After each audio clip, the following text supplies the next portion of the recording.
Every night it's the fucking chicken. Holy God almighty. Is it possible just once we could get something to eat for dinner around here that's not the goddamn fucking chicken? Yeah.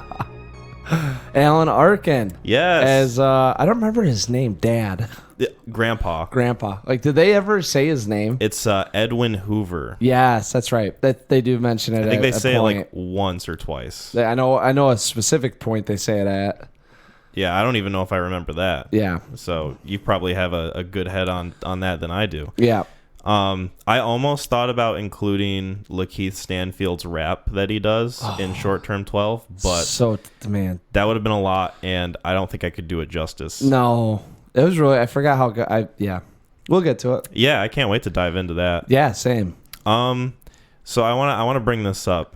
Bring it up because well, first I guess I'll just ask you how your week was. I mean, we spend like 2 weeks apart from each other. A lot can happen in 2 weeks. Is there anything that's new in your life? Like what's going on, my boy? I got sunburnt pretty bad, painfully bad. Like hurts right now. Oh, where? All over my body.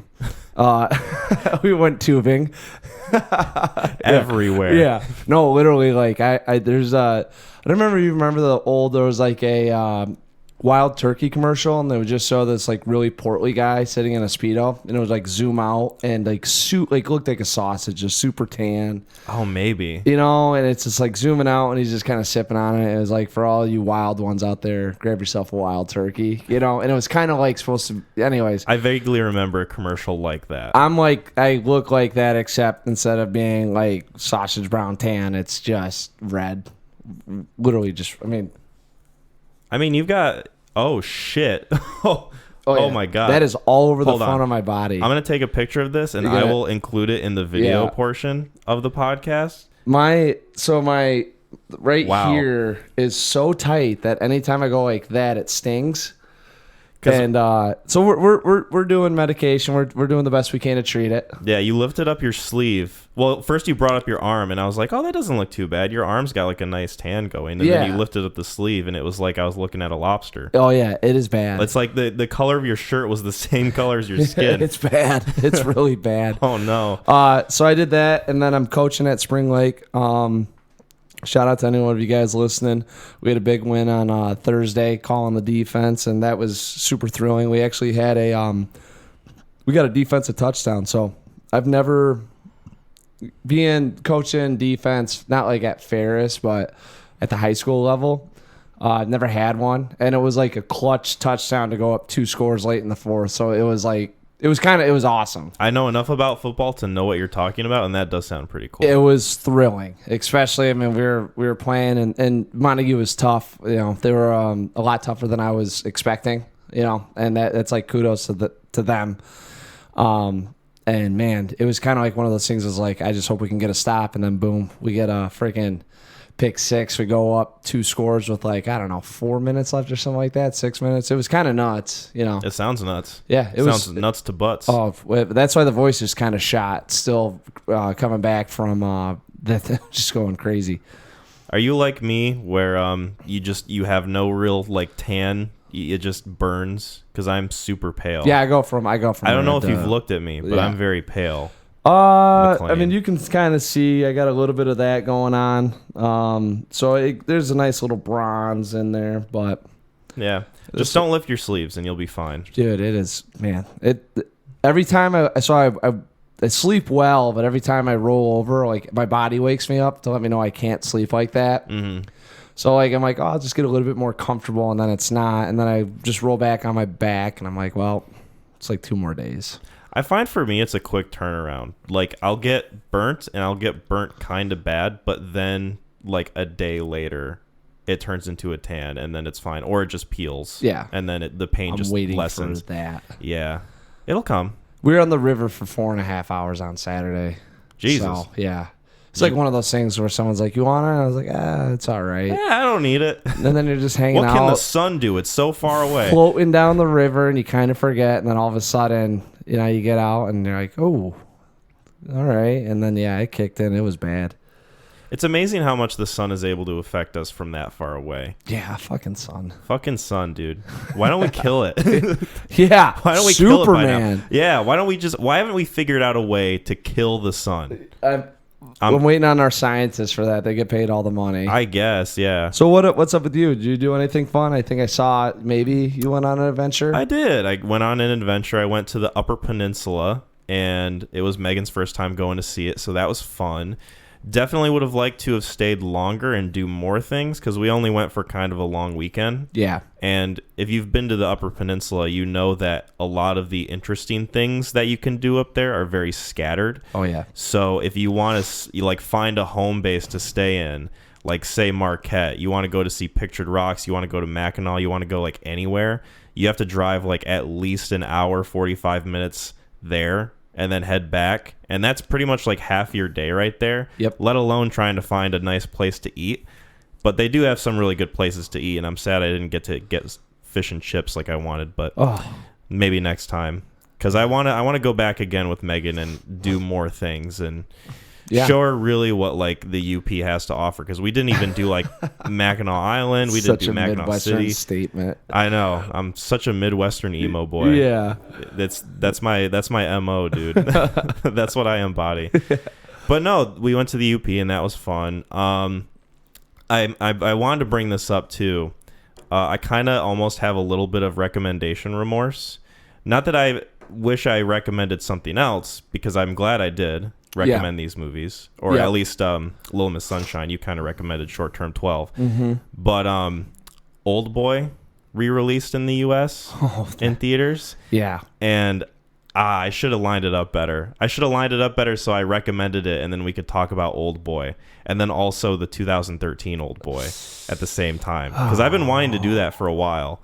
But my hope is that they have a physical release, because they released it in theaters like a few weeks ago. Yeah, and then we can talk about it then, if it ever happens. Yes. I'm crossing my fingers, but I'm just kind of beating myself up. It might be a 3-movie week, because I don't know if the 2013 one's got much to offer. Oh, we can bring something to offer, though. That's the thing. Yeah. Even if the movie doesn't have much to offer, we can normally pick it apart. With the ones that you're not very fond of, you get a little bit more critiques. Yes, especially when you're able to so easily compare it to the original. There's so much to dissecting it and comparing it that it kind of lends itself to like a really good conversation, and I think it would be fun to do. But I guess we'll see what happens if it releases here or not on Blu-ray. Yeah, we'll find out. Yeah, I'm hoping so. But have you seen Oldboy, the original? Dude, come on. I don't know. We've talked about it. My memory is like that of a goldfish. We've talked. I saw that. I watched Oldboy. There was one of the other podcasts I listened to. They did like top 5 tracking scenes.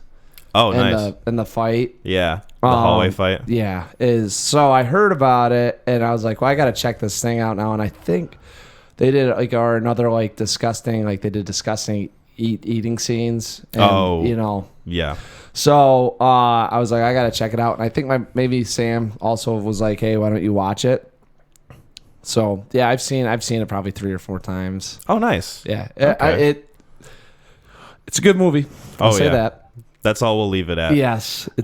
One thing I do want to say, I didn't mean to cut you off. No, you're good. You're good. One thing I do want to say is that before the movie started, Park Chan-wook came on and he gave like kind of a Tom Cruise little message before the movie started, and he's like, "Thank you for experiencing this film. I'm glad that you get to experience this 20 years later. Blah blah blah. If you're sensitive to certain types of food being eaten, then this film might not be for you." I don't want to give it away in case people want to watch it. Oh, but he like straight up says what it is, and then he's like, "This might not be for you if you love this." Yeah. Well, if you've seen The Boys, then you'll be all right.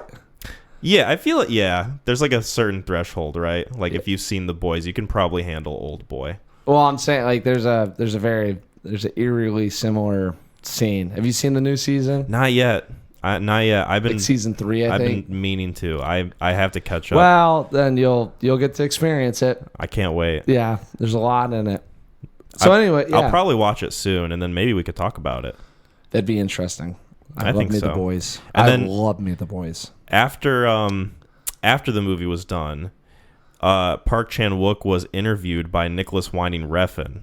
Interesting. For like 15 to 20 minutes. And it was interesting because I'd never heard NWR speak. Yes. And he sounds very much like Mads Mikkelsen, to no surprise, because they're from the same country. But also it was interesting because Nicholas Winding Refn was so obviously infatuated with Park Chan-wook. Like, it's obvious there's some inspirational stuff going on there. Like, I wonder why he specifically was the one interviewing him. Maybe it's because like some of their films are cut from the same cloth of like revenge, stylistic, kind of like neo-noir thriller type movies. Yeah.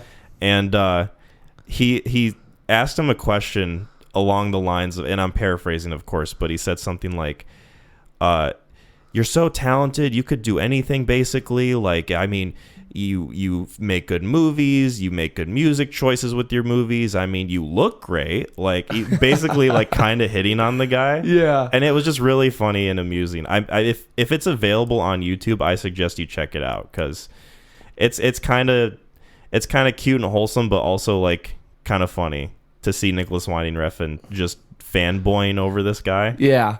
Well, they got the same. I mean, if you draw inspiration, he's probably like, I mean, it'd be, there is a level of being admired or admiring someone to the extent where it kind of turns into like, you just feel like a little kid again. Yeah. I mean, you've had, because he's had some success mirroring his film, not mirroring, but, drawing from it. Oh, yeah. That it's like, without you, I don't know if I'd have these films. You know what I'm saying? So there's like that level of like, you've had a huge impact in my life without even knowing it. And I bet you, was it Chan-Woo Park?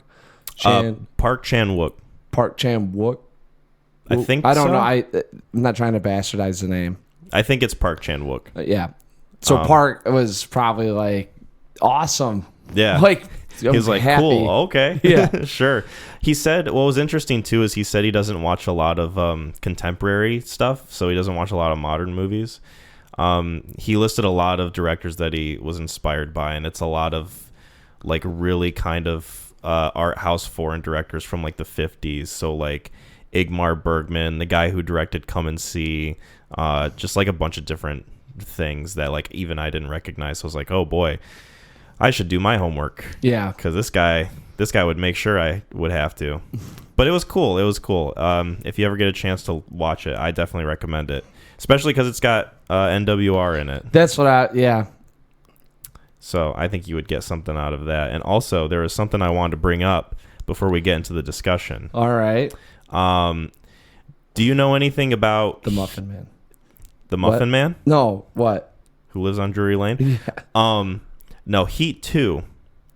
So Michael Mann wrote a novel, and it's Heat 2. And he said he eventually wants to make a film adaptation for that novel. So basically a sequel to Heat. Yep. But he said he would have to recast it, obviously, because the actors who were in it are now both dads in there. Yes, they're both new dads. Other responsibilities. Yeah, they're too busy raising their newborn babies. Yes, and not because they're old as fuck. But no, he said he'd obviously have to like recast it, and I guess Adam Driver is in talks to play Robert De Niro's character. Really? Yeah.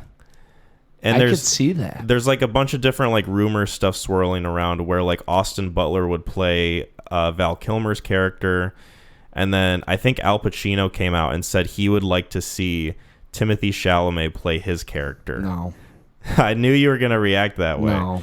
And I don't necessarily blame you, because after seeing him in the Wonka trailer, it's like, well, she's got a great ass. Like, yeah, I know. That's that's how I picture the line delivery. I don't know who would be steely enough to play that. You'd have to get someone on the shorter side, obviously someone around that age. You probably couldn't get Tom Holland because people wouldn't take it seriously. So he's trying to go like young? He's trying to go like mid to late 20s, I think. Because Austin Butler's pretty young, and I mean, Adam Driver isn't that old. I mean, I think he's in like his late 30s, maybe. See, I could see Butler playing Kilmer. Yeah, I could who- absolutely see that. Driver playing De Niro. I could definitely see that. Steely, because I'm thinking of like, because you got to be worn down. You know, like I'm thinking like, you have to be a little bit older to play Pacino, or at least you're kind of getting into that phase of life where it's starting to eat you up. Mm-hmm. You know, because he's probably, if he's doing a sequel, it's probably going to be a prequel if he's going younger, right? They said is it's going to be mostly a prequel, but then they're also going to show some stuff after the events of the first film. Interesting. Yeah. I'm very curious what that means. But I'm trying to think of like young guys that could play that role. the only one that really pops into my head immediately, and he's not even like that young, but Paul Mescal from After Sun, he might be able to do it. Maybe. You're disagreeing. You're shaking your head. I'm not. I don't know. Don't know. You're not putting a stamp on it. Nope. Can't think of Paul Mescal. You've seen After Sun, right? Or maybe not. Nope. I thought you did. Nope. But Well, let me see who this dude is. yeah, look up a picture of him.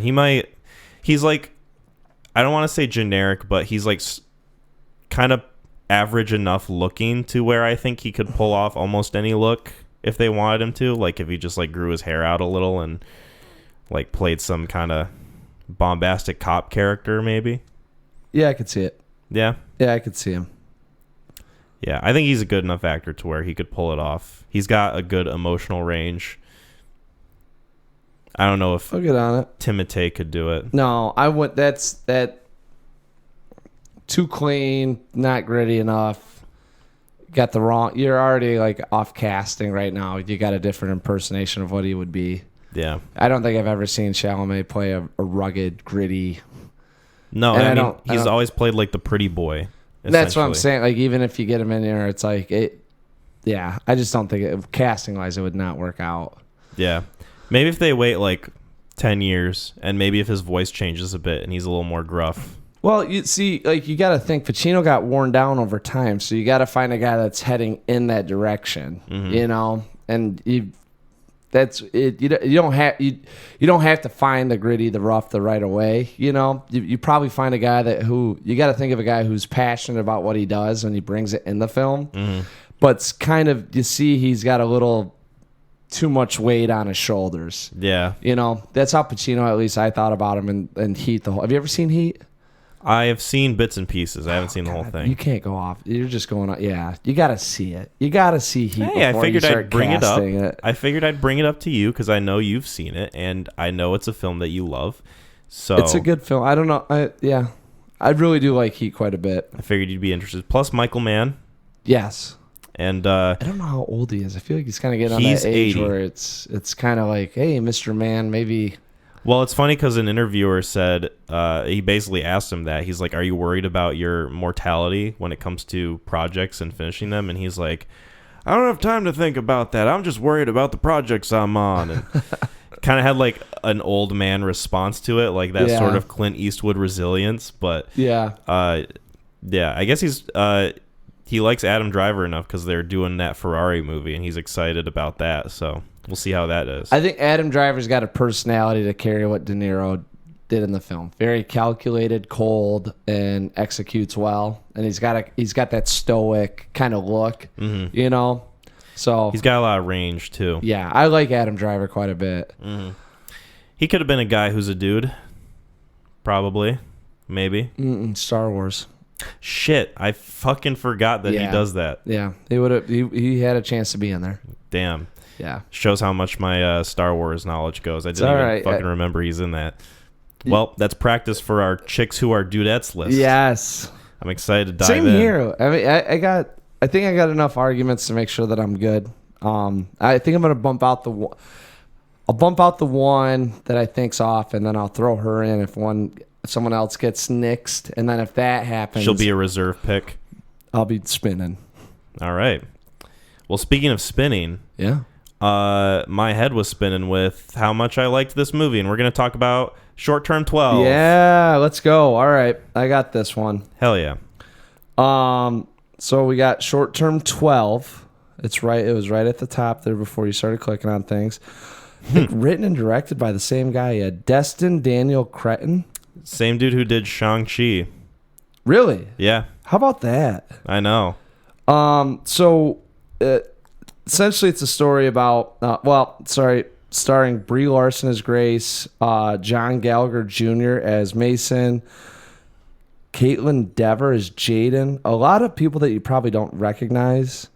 The only reason I recognize Caitlin Dever is because she's in Last Man Standing, a show that my dad watches. Oh. The Tim Allen one. Sure.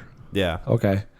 Really? There's Yeah. another one. There was another one with like Will Arnett or Will, the guy that played MacGruber. It was like The Last Man in the World. Oh, shit. Will Forte? Will Forte, yeah. Okay. Yeah. When he was kind of popping, it was like... Was it that Last Man on Earth show? Yeah. So every time I hear The Last Man's, like, that's the first one. And then I'm like, I don't know the other ones because I always go back to that one. And it was like when he was kind of... I think his name was hot in the streets. Yeah, he was big in, like, tongue-in-cheek comedies at that time, like the 2010s. So you also got Lakeith Stanfield as Marcus and Rami Malek making a small role as Nate. Yeah. So essentially what this is it's about Grace and her going through and being a worker at a residential treatment facility that navigates the troubled waters of the world inside the residential treatment and her world outside of it and what's kind of gone on in her life. And it starts out now, before I get into, starts out with her chasing someone down. They're kind of telling a story. Rami Malek shows up. He doesn't know what he's gotten into yet. It's an interesting environment to be in. These communities are set up all over states, and it's supposed to help out troubled youths and mostly those that are probably emotionally damaged, and figuring out ways to either get them into foster homes or help repair their home life or kind of help them understand themselves a little bit better. So you get to see Grace, who is one of the residential. She's kind of like a caretaker. Mm-hmm. I can't remember exactly what Jasmine. So Jasmine worked at a place like this, and you have open and closed residential settings. So she absolutely loves this film, and she was delighted when we picked it out, so she could tell me everything that they did wrong. Oh no, she loves it, but she was like, there are things. She actually used it. She would use it as a film of what to do and what not to do, because they actually do some things in it that's what the state would. Mm-hmm. Go by, and then there's some other things in there that not necessarily, but the open side of it is that as they described it, to get past the gate, there's nothing you can do. You can't put hands on. So what open means is that the doors are unlocked, so you can get out whenever you want. If they want to go, they can go. And then closed is the doors are locked, and those are, I think, kids that are a little bit more of the heavy hitters or more things going on. A little more severe cases. Yeah, so she was a therapist with the at closed residential is where one of the ones that she was at. But so it ends up kids breaking out, and they tackle them, and then you get to you just get thrown into this little world of what it's like to be with these troubled youths, and don't ever call them underprivileged. Oh, yeah. But and kind of seeing, you get a lot of human interest stories going on, and you kind of forget, in the whole world of worlds, that everyone's dealing with certain issues every day, and they're as minute as they may seem, they have a big impact on your life. So going from there, how do you want to start out? I want to start out by saying thank you for pitching this in to recommend, because I thought this movie was an absolute treat. Really? Yeah. It was a pleasant surprise. How about that? And what's really interesting to me is that I'm kind of surprised I hadn't heard of this movie, because it's got a really good cast, mm-hmm. and it's really well made, and it's got Brie Larson before Room. Yep. So like kind of set her career in motion. Yes. It's got Lakeith Stanfield when, his character's 18. He was probably like 20 or something when this movie was being made. But before he was Lakeith Stanfield. He's credited as Keith Stanfield. Really? Yeah. Which I was like, oh wow, okay, this is like really early on in his career.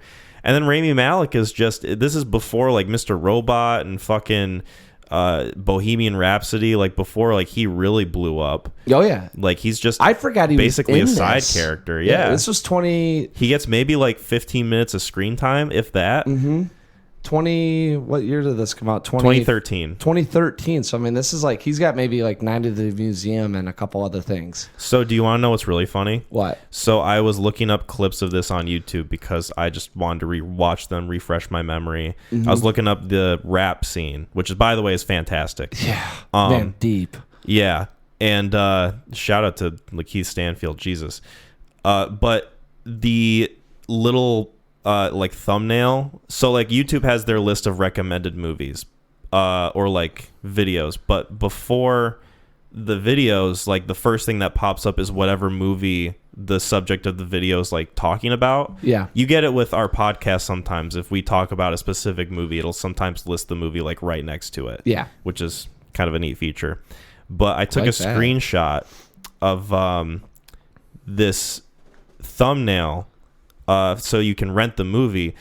The movie, in terms of this thumbnail, acts like Rami Malek is like the second lead in this. Yeah. And it uses Brie Larson and his Academy Award winning status to promote the movie. Oh, wow. Which I think is really funny because they didn't get their awards until after this movie came out. Right. And of course, we know that Rami Malek in this film is like not a huge character by any means. Dude, I totally forgot he was in it until I started looking at the cast. I looked at the cast before I watched it. I was like, I can't remember who's in this thing. And then I knew Brie Larson was, and I was like, I don't remember the love interest. I don't know if much happened for him. And then I was like, oh, I think he was on 10 Cloverfield Lane from what one of my coworkers told me. Okay. But I don't recognize him in anything other than that.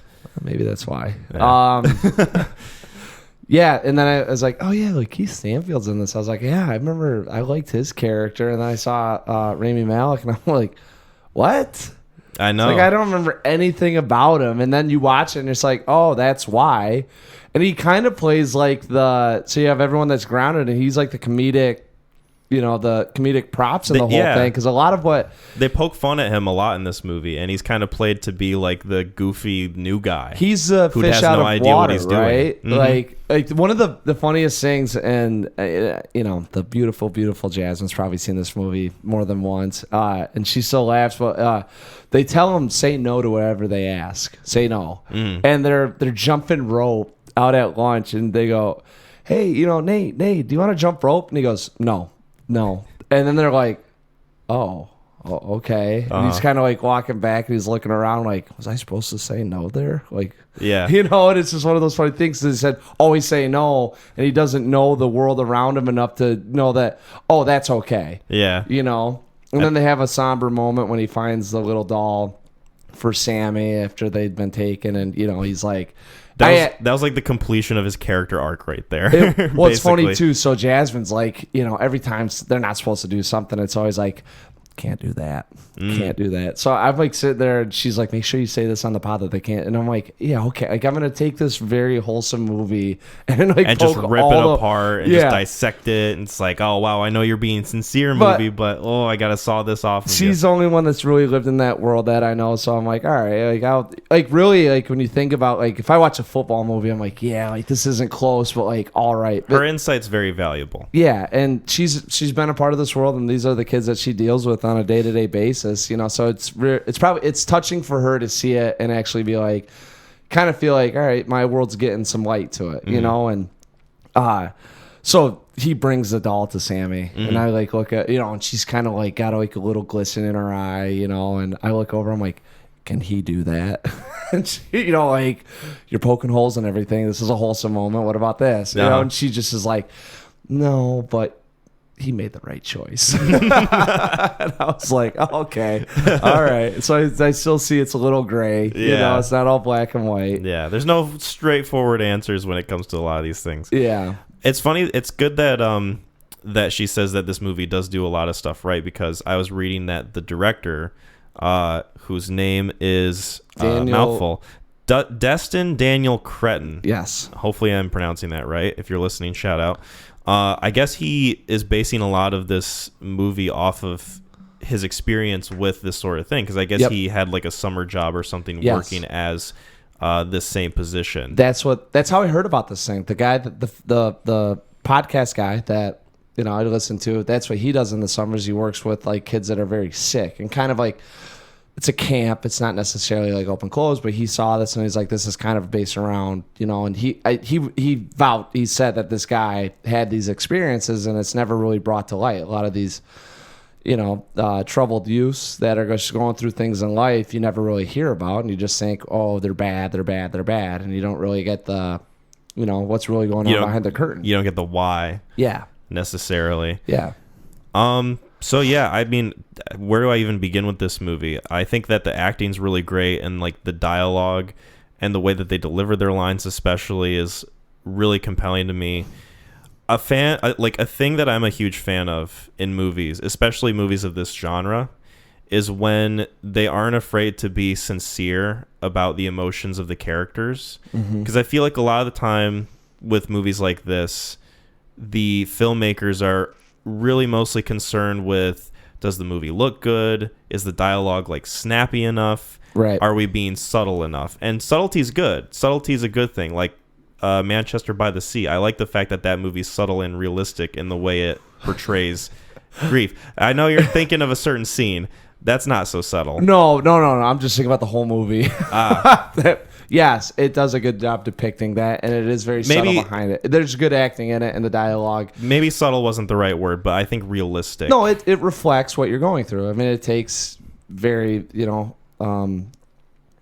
sobering moments, and they let them be sober or somber. Without like dipping into the melancholy of it. Yes. And I think that's something that this movie does really well too, is that it feels like it's not afraid to wear those emotions on its sleeve and say, hey, these are what the characters are feeling. We're going to show you what these characters are feeling. But at the same time, we're not going to dip into misery porn. We're not going to be like Blonde. We're not going to show the characters constantly crying all the time. Right. We're going to show these people having fun. They're going to be happy, but then they're also going to have moments of vulnerability. You're seeing them in their day-to-day life. Yeah. And they do a good job depicting what it's like to wear those emotions and have to go through the ups and the downs. Mm-hmm. Absolutely. And I think that the way the filmmaking is too kind of helps that, because it's almost shot like, and this is going to be a weird comparison, like a Bourne movie, in that it's a lot of handheld where you're following the characters walking to certain places. Like it's almost like you're walking behind them, kind of just... Yeah, like a fly on the wall, just seeing what their day-to-day is like. And it doesn't really feel like anything should be up to interpretation, because you're just watching what takes place. Mm-hmm. No, it's a very intimate look at being in this little residential community. Mm-hmm. And they do a great job of letting you feel the environment, feel what it's like, and you also get a great picture of what it's like to be in this place. Like one of the things they do is Jaden gets, her dad's going to pick her up, and they kind of follow her out, and she walks down the hallway, and then she goes into the community room, and the TV's on, and the kids are kind of playing on the couch, and then you're just sitting at the door, and it gives you a very good, realistic feel for what it's like to be in there. So it's not, I mean, these kids have their rooms, and they have these small spaces they can go to, and then they have, their community meeting room, and you just get that intimate feel of what it's like to actually be inside the room with the kids. And I think that also helps out with the emotions that they're feeling, and you understanding, kind of getting behind it, if you will. If you were with Jaden at her house with her dad, and you were seeing all the furniture and the the pictures up, and the 3 stories, and then a bathroom, and it's like you kind of lose focus on what it's like being in that environment. Yeah. And they do a great job with this of just living there, and it's a small setting, but it's very intimate and close, and it gives you a good feel of being there. So I think it really enhances what the characters are feeling, because you probably project a little bit and put yourself in there, and you think about it a little bit, like what would you be going through? What would it be like? How small is this? Where's the cafeteria at? And then you start to think like, oh man, this is a little bit, it's not easy for them still. Yeah. Like even out of their lives, it's, And you make a really good point with the way that it's filmed, because it always feels like it's following a character, and you're never left alone in the scene. Like, it always feels like you're attached to somebody, or like something happening between characters.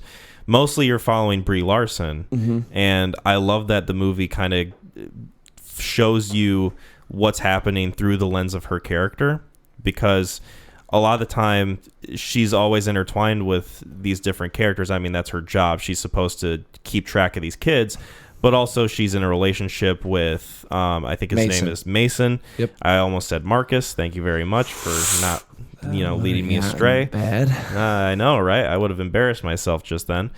But not only does she look after the kids, she's in a relationship with Mason. She regularly visits the boss guy to talk to him about whatever business needs to be talked about, some of the concerns that she has.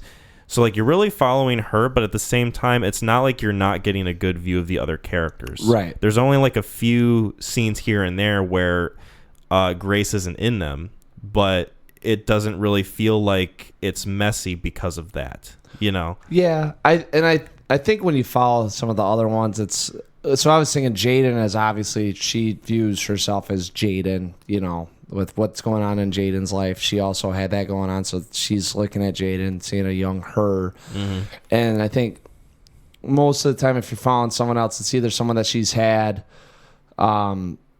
dialogue with, giving advice, or trying to understand, or you're seeing some of Jaden, and you're kind of thinking about Brie Larson going into these situations, being what it would be like without Jaden's feeling. Like I know that we talked about, like, she gets out, your dad's here, and you're going there, and you can't help but think, like, if she's had a troubled relationship with her dad, and Jaden's kind of that Brie Larson impersonation. What's Jaden feeling walking out to the couch? Mm-hmm. Yeah, and it's funny too, because, like, even though they don't really say it immediately, you can tell that there's almost kind of like a kindred spirit between them. Yes. Like, they have a very similar cadence, and you get the sense that, Brie Larson's character has some form of trauma or some form of, like, shady, I shouldn't say shady past, but, like, troubled past. She's been through some shit. There are events that have happened that have shaped her to where she's at, and she's obviously not moved on, but as best she can past them. Is doing her best to, like, kind of cope with it. Yeah, and they definitely feed you bits and pieces. So towards the scene when she's just pissed off with the bat, you're seeing, she's looking at Jaden going, "This is what you should have did." But she's really thinking, this is what I should have did. And that's why she's doing it. Yeah. I don't want you to feel that, you don't have to go through this. And then they have a very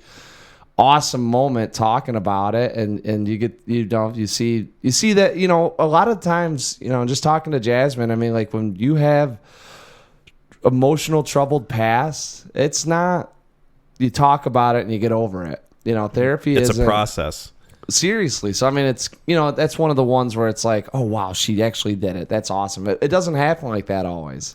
I love how it's framed that really, like, and I would say, like, this is mostly a feel-good movie, but there is conflict within it, obviously. Mm-hmm.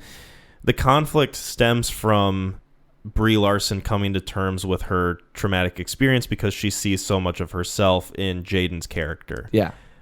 It's almost like the conflict sort of needs to happen in order for her to kind of get over, like, I shouldn't say get over, but, like, to really, like, cope with her trauma in a way that can, like, let her continue to live the life she wants to live. Some self-actualization in there. Some, you get some introspection going on, and you figure out, all right, like, I need to take this next step. Yeah. Because with the relationship she has with Mason, obviously they've shown that there is a boulder sitting in the way of taking that next step. Mm-hmm. And it's just one that he doesn't know how to get by, and she just isn't ready to get by it yet, or doesn't know how to, or doesn't want. There's just a lot of things. I mean, I don't know. I mean, when you have something like that going on in your life, it's hard to say, why won't you? Mm-hmm. But there's something there. And I think the whole thing that happened with Jaden helped her actually understand that, I can move on too. Yeah. Jaden being introduced kind of indirectly causes the conflict, but at the same time, it helps close the resolution of what Grace is feeling. Yes. And I think that that's a really good way to frame the story. Yeah, 100%. And I completely forgot how instrumental Jaden was in all this until I was watching it. I was like, oh, shit. I really like her, too. Like, I think she's kind of an underrated young actress, Caitlin Dever. She's in Booksmart. She She was in Beautiful Boy for a hot second. Okay. And then she's, I think, really good in this one. I think this is probably my favorite thing I've seen her in. She was really good. Every character in this was. I don't think there was like one dry personality. No, honestly. Even like the kid actors did a really good job. Yeah. And like Lakeith Stanfield is such a standout to me. Like I should have had him as a reserve pick for one of my guys who are dudes, because pretty much everything I've seen him in, and I haven't seen him in a whole lot, but yeah, I really like him in the things I've seen. I had him up there and I took him off because I want to say he's had a couple big movies that he, like, you know, front name star of, that whether or not they were huge successes or not, like I'm Sorry to Bother You. That one, and then the other one, the Oscar nominated film, when he plays Black Panther, he infiltrates the Black Panther Society. Judas and the Black Messiah. Pretty sure he got nominated. Yeah, he was in that. So I had him up there, and I was like, I think his name's just gotten to be too big now. And it's in. I mean, you could make an argument that it's not. I mean, he was in just Get Out. He was in Get Out for a hot second. Yep. He was in Uncut Gems as a pretty big supporting character. Yes, and but he was in Knives Out. Yeah, honestly, I mean, even talking about it right now, I'm like, I still think he could get in there. I think he's like 80% guy who is a dude. Yeah. You know, I really enjoy still him. Mostly in the field. I was very pleased that maybe he is. Because I was about to say, it's like one of those things when you got a guy that's a dude and you're like, oh, he's in this? All right. So what's funny is that Destin Daniel Cretton, I got that right this DDC. time. I didn't even need to look at it. I guess he almost couldn't get a hold of Lakeith Stanfield to be in this movie because I don't know if you knew this, but this movie is based on a short film that he made in 2008, and Lakeith Stanfield is the only returning actor that's coming from the short film into the feature film. And he almost couldn't find him because at the time he wasn't doing acting. He didn't have like a social media or anything, and he didn't have a cell phone. Oh, wow. So he had to like track him down through like an email or something, and he finally got a hold of him to be in this movie. Like if he didn't find Lakeith Stanfield, we probably wouldn't be talking about him right now in any capacity. Like he probably wouldn't have been. It's hard an to actor. think of someone else being that Marcus. So it really is, I mean, especially with the way that he plays that character, because it's so prominent. And that moment where he has the rap is one of my favorites in this entire movie, dude. So I saw this in 2015, I want to say, and it stuck with me most moments, you know. A lot of what was going on, I was like, I remember this, remember that. There's a couple of small things, but I like the one that, like, when that rap was coming out, I was like, oh shit, I remember he dropped something that's heavy, and you know, me and Jasmine were both watching. I was like, Jesus, you know, like he pours it all out. He pours it all out in the way that it keeps zooming in as he keeps going with it. And know what it's like to live a life like mine, whatever that line is. Like I can't even remember right now, but like it's not knowing what it's like to live a normal life, you know. Not knowing what it's like to live a normal life. I'll look it up. I need to do it justice. Yeah. Because and you can tell, like, so he starts out and it's kind of like one of those things. You're like, all right, like he's getting kind of personal, and then the more he gets into it, you really see how much he's letting it go. So this is the last verse. Look into my eyes so you know what it's like to live a life not knowing what a normal life's like. Yeah. Did that pretty flawlessly, even though I was reading from a page. Pretty good. Thank you. And pat myself on the back there, a little pat.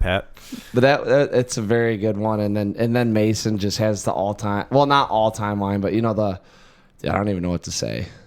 And then it's just kind of like, I'll let you be you, you know? Yeah, I think he says something along the lines of like, I'm done. And then he walks away. Are you talking about the scene? No. At the end talking of about the that, rap scene Mason is like sitting there because he asked Mason to do the beat for him. He goes, drop it on me, Marcus. You know, and then he goes, I thought you were pulling up the scene between him and Brie Larson. No, he goes, I don't even know what to say. And he kind of just gets up and walks out. Because there are times in life where someone hits you with something and they don't need advice. They literally just need you to hear what they have to say. Don't they shave his head after that scene? Because he goes, I don't even know what to say, man. And they're kind of sitting there, and he goes, can Grace shave my head? He goes, yeah, I'll get her. Yeah. It was a nice scene. Yeah. And I like the fact that they add so much to his character when he talks about how he was worried his head was going to be lumpy, because it really gives you another layer of sense of how his relationship with his mom is. Just absolutely abusive. Well, I think that and some of his insecurities. I think True. it's a great way, because if you're watching this and you don't really know or hang around the African American community, like you see a kid like that and you think, oh, he's a hard ass. He needs to be taught well, this, that, and the other. And him just going like, is my head lumpy? And you can kind of see like, I'm still concerned about my visualization myself, and I want to be, I want to make sure I look good, and you see this kid that you think's really tough, really hard. Even he's going to fight kids, he just hits off. He says the F word a bunch of times in that rap. And then all of a sudden it's like, am I all right? Do I look all right? Because I'm about to go out into the world and I want to make sure that I'll still be accepted, that people aren't going to judge me because I got a lumpy head. He's got so much other shit that he's got to worry about, that's the last thing he wants to have answer to, It's a lot of vulnerability. Yeah. So I'm curious what else Jasmine pointed out that was inaccurate versus it was accurate. Like every time, like I'm sitting there trying not to cry and she goes, can't do that. And I'm like, so do you remember what specific instances? So the fish definitely wouldn't have been a thing. Him having a fish? Yeah, because you could break it. Mm-hmm. Their big thing when they do bed checks and stuff, they have to make sure there's no sharp objects in there. So like you see Brie Larson going through stuff, and they do room checks and making sure they didn't sneak anything in there. They can't have like the razor thing as long as there's supervision. So I think that one was all right. There was sitting on the bed drawing. She's like, can't sit on the bed. Also with their shoes on. Between her and Jaden, yeah. You get dirt on there. No, it was because if you got to understand me, these kids are wild. I know, that's not why. I just found it funny that they had their shoes on on the bed. I was sitting there, I was like, it's a movie. Like they're trying to show like them getting kind of close and a little bit better with the relationship or whatever. And she's like, nope. Because if that girl says something to her therapist and her therapist talks to the county like attorney or whatever, and then they go, how do they prove that you didn't sit on the bed? Like she's like, that's a no-go. Some of the relationship stuff with Jaden, some of the what they were talking about isn't necessarily like what you can talk about, but then too, she did a little bit of it when she was before she got to her previous job. She was a therapist there, so she got to see a little bit of it. But they have to do some relationship building. It's not necessarily to the fact of like becoming friends.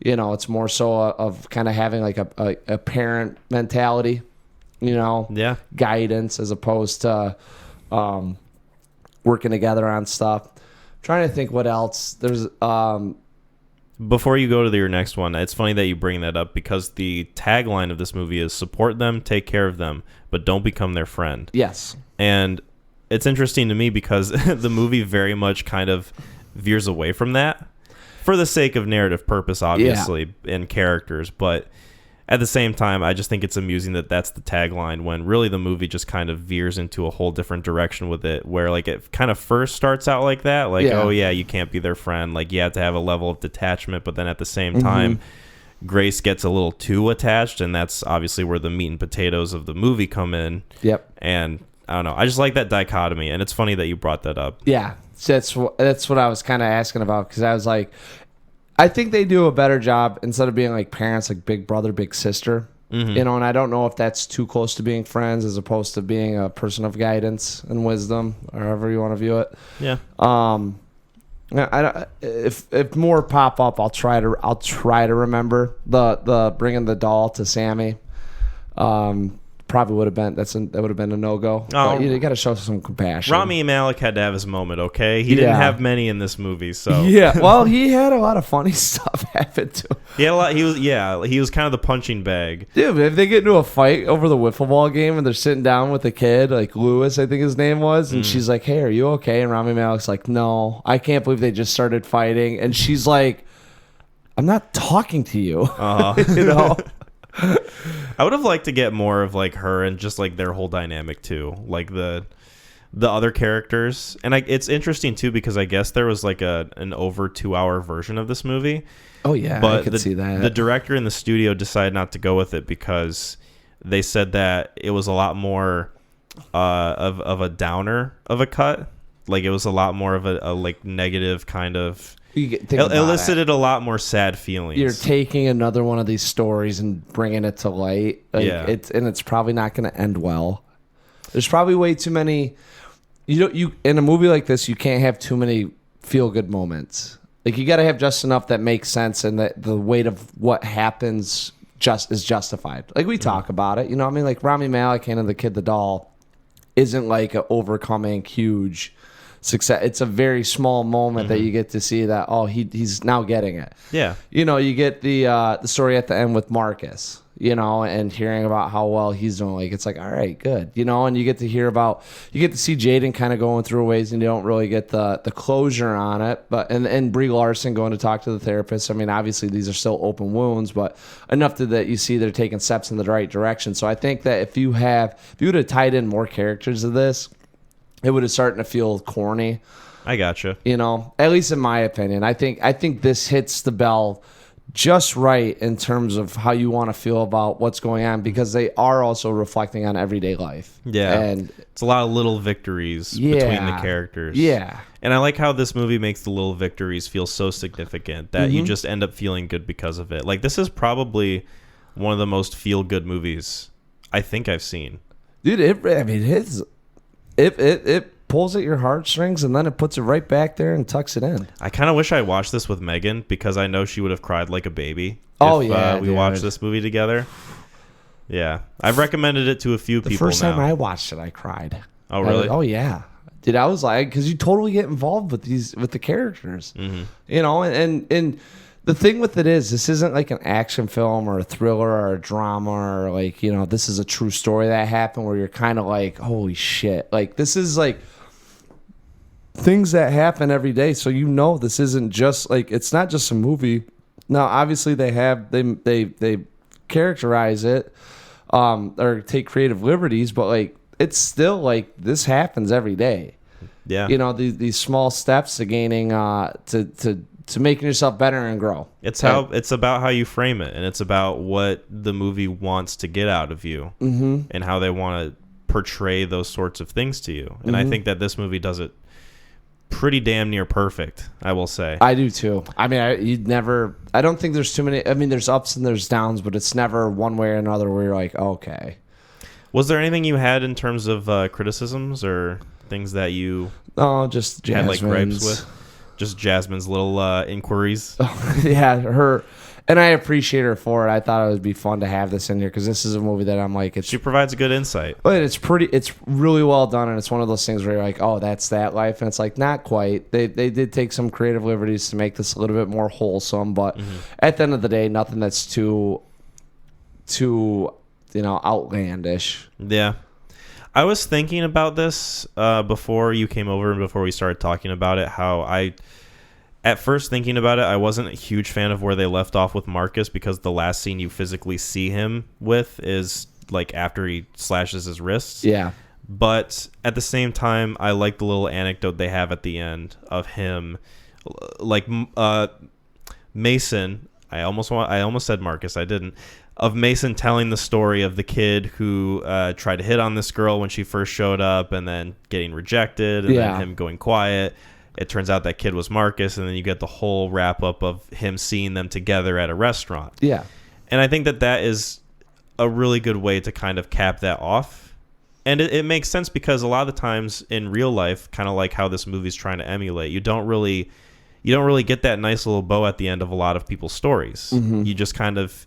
You hear about it, you assume the best, and you just kind of go about your life like that, hoping that they're living the best versions of themselves that they can. Yeah.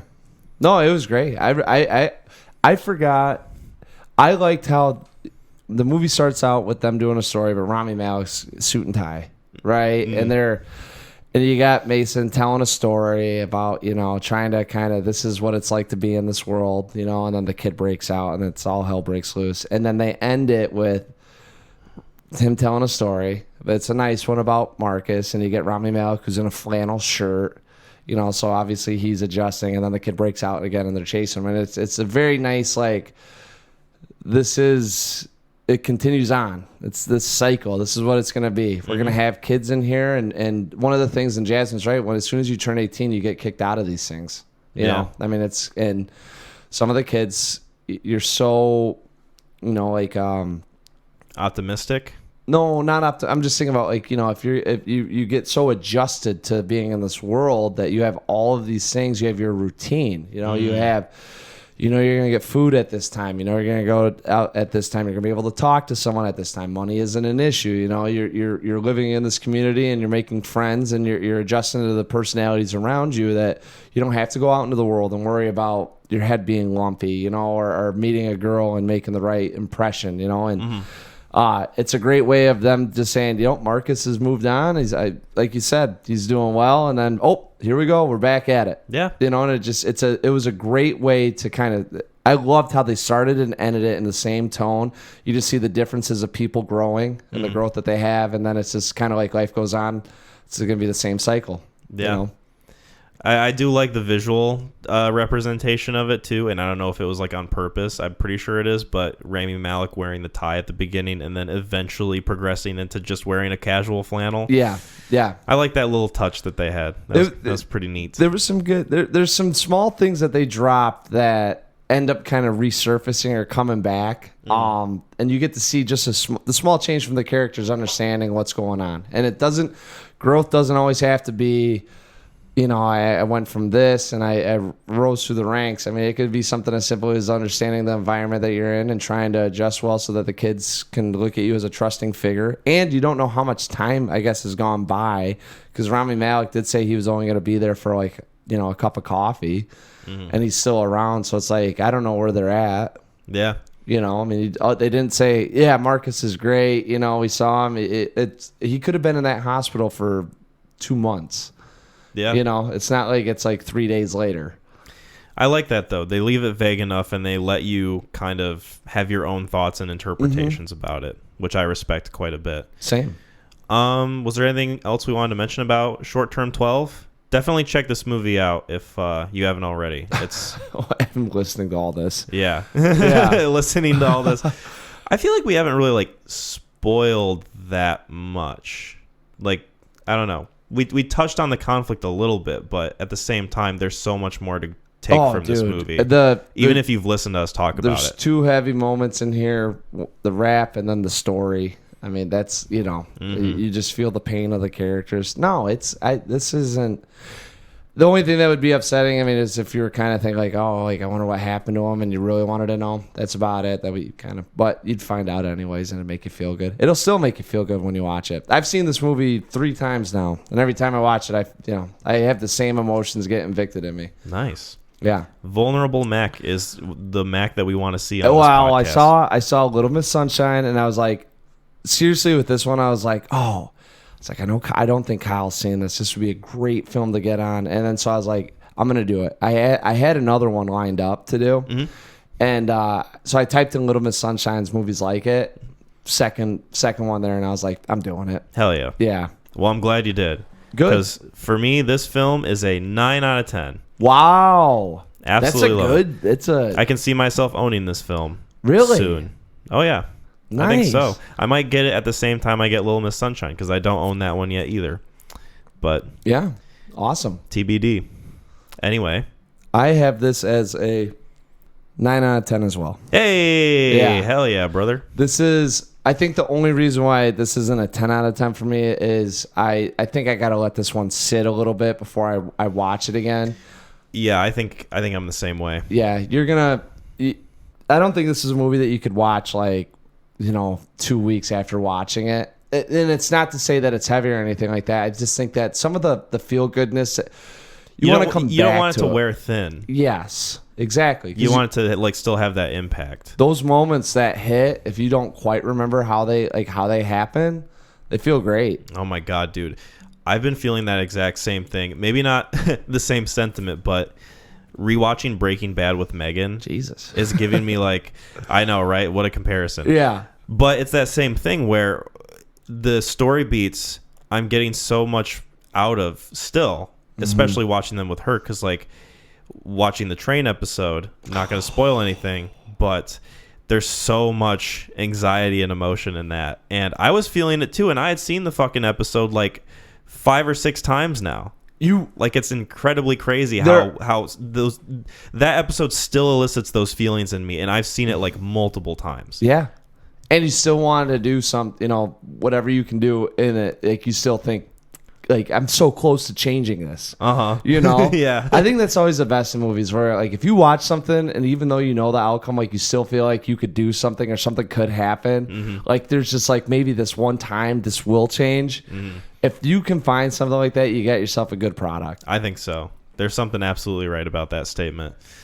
Speaking of statements, there's a lot of good quotes and statements in the movie Little Miss Sunshine. Let's go. Hey. Yes. So this was my recommendation. Let me look this up so I can get some information going.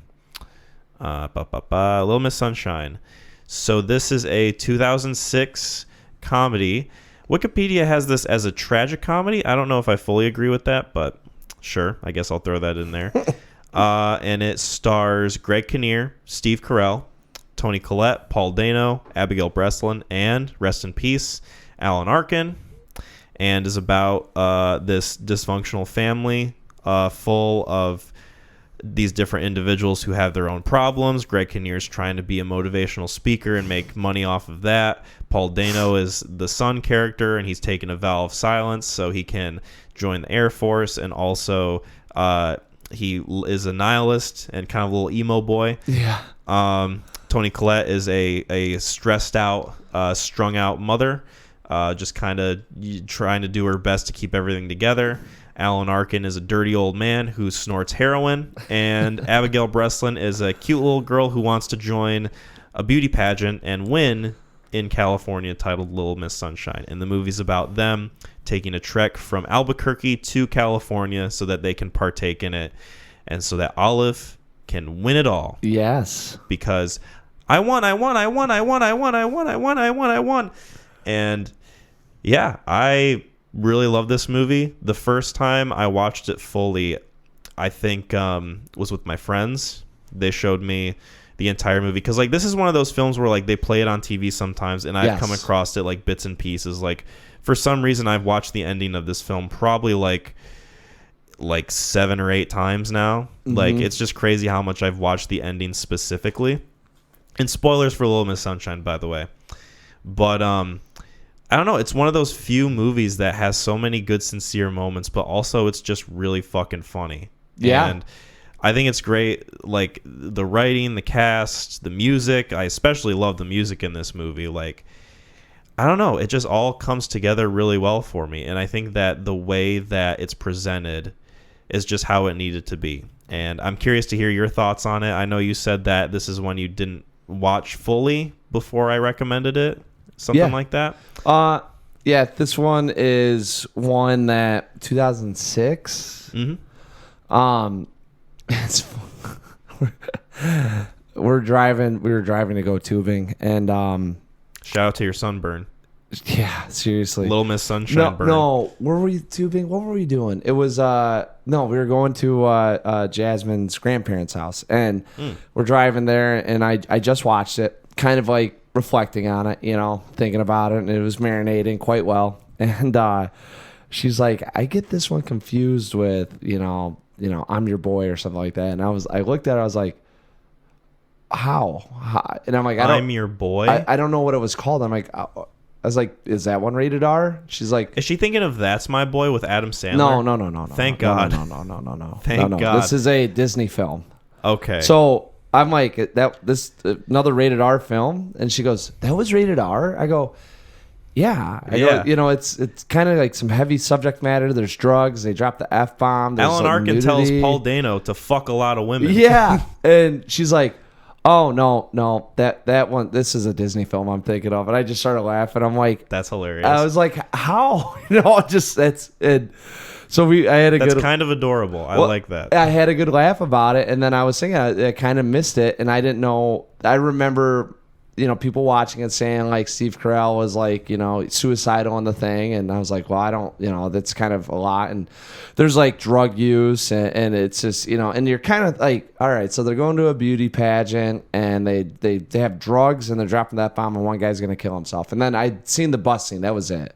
When Paul Dano realizes, Oh, yeah. And my favorite scene in the movie, by the way. I thought he was messing with Olive, and when Steve Carell's like, are you sure you can't see that? He goes, oh, no. He goes, you're colorblind. Oh, and, like, really? it doesn't hit you, and you're like, I was like, oh, okay. Like, I thought he was messing with her, and then he's like, really, like, I can't, and then he's like, oh, dude, I hate to tell you, but you're not going to be able to fly. Yeah. And that, I was like, oh. Like because there's so many audibly gasps. There's so many implications that you have to kind of think about in your mind for him because one, he's colorblind, he can't fly jets. Obviously, that's like the biggest thing. Two, he's taken this vow of silence because he wants to be a fighter jet, and he's now processing the fact that he's not spoken for I think 6 months at that point. When everything up to that point was a total waste of time. He absolutely just could have spent that time talking if he figured out he was colorblind, not worry about it. But you got to think, it's probably like I'm dedicating my life to do this. It's not this is like what my life is being defined by. Yeah. And it's like I've taken the vow of silence, which is this huge undertaking. And, not to say that it's like, oh, I've messed all the 6 minutes up with talking because it sounds like he wouldn't do much anyways. But I've come so far, and now it's all gone. Yeah. And by this little, funny eye test thing. Yeah. And I was like, oh. Also just framed within the idea that it's taking place during this already awful trip where like their grandpa died and all this shit's gone horribly wrong. And like he's heard his parents like constantly fighting in the motel room next to him. Like he's with his uncle who wants to kill himself constantly. Like, maybe not constantly, but he's suicidal and just dealing with all this shit. And then that being on top of everything is just like, I gotta let this out. Because it's not only like him blowing up because he's colorblind and he can't fly jets. He's blowing up at the situation of being with his family and like in the moment just screaming at all of them. If you think it's like, hey, I'm gonna become a chef, you don't have any taste buds, like just think about like you have your whole life that you think's gonna happen set out in front of you to get away from all of this shit that you don't want to be a part of right now, and to find out it's all gone. Like he probably not only registered that it's like all for nothing, not only that he has dedicated himself to something he can't do, so he's got to restart and he's got to probably be with his family even longer that he already doesn't want to be around. So there's a lot of like just who knows? And a lot of like immediate emotional outbursts. He's 17, so it's not like it's the end of the world, but it's also like I had this whole plan and now it's fucked. Yeah. And you definitely get that sense when he runs out there. It's just And this is just like one aspect of the movie that we're talking about. Like we spent a good portion of time talking about this, and there's so much to this movie. Oh yeah. And I absolutely love it. So is there anywhere you want to start specifically? I couldn't even tell you, dude. Steve Carell in this thing was fucking phenomenal. I love him. And he's this is my like, favorite character. And maybe Alan Arkin. Alan Arkin's great. I do love Steve Carell though, because this was like around the time when, and it, like obviously like it came out 2006, so he was already like on The Office kinda, like he was starting to come up on that show. But when they were filming it, producers were worried that he didn't have enough credit to his name, like he wasn't going to draw people in, but they cast him anyway. And I think that there's something to the sentiment that comedic actors can absolutely knock dramatic characters out of the park. Depressed dramatic characters, yeah. Yeah, like you see it with Bob Odenkirk, with Saul Goodman. You see it with Steve Carell, obviously. Yeah. Bryan Cranston being on fucking Malcolm in the Middle and then Breaking Bad. Like there's a merit to that being easily translatable. And I like the fact that they picked him in this movie, and I absolutely love him in it. I think that I did hear somewhere that comedians, if you can find a comedic actor, they have the most widest range possible, because you have to be able to read someone and make them laugh with your humor, and that it really changes up with the subjects that you bring up and what you got to talk about, you know.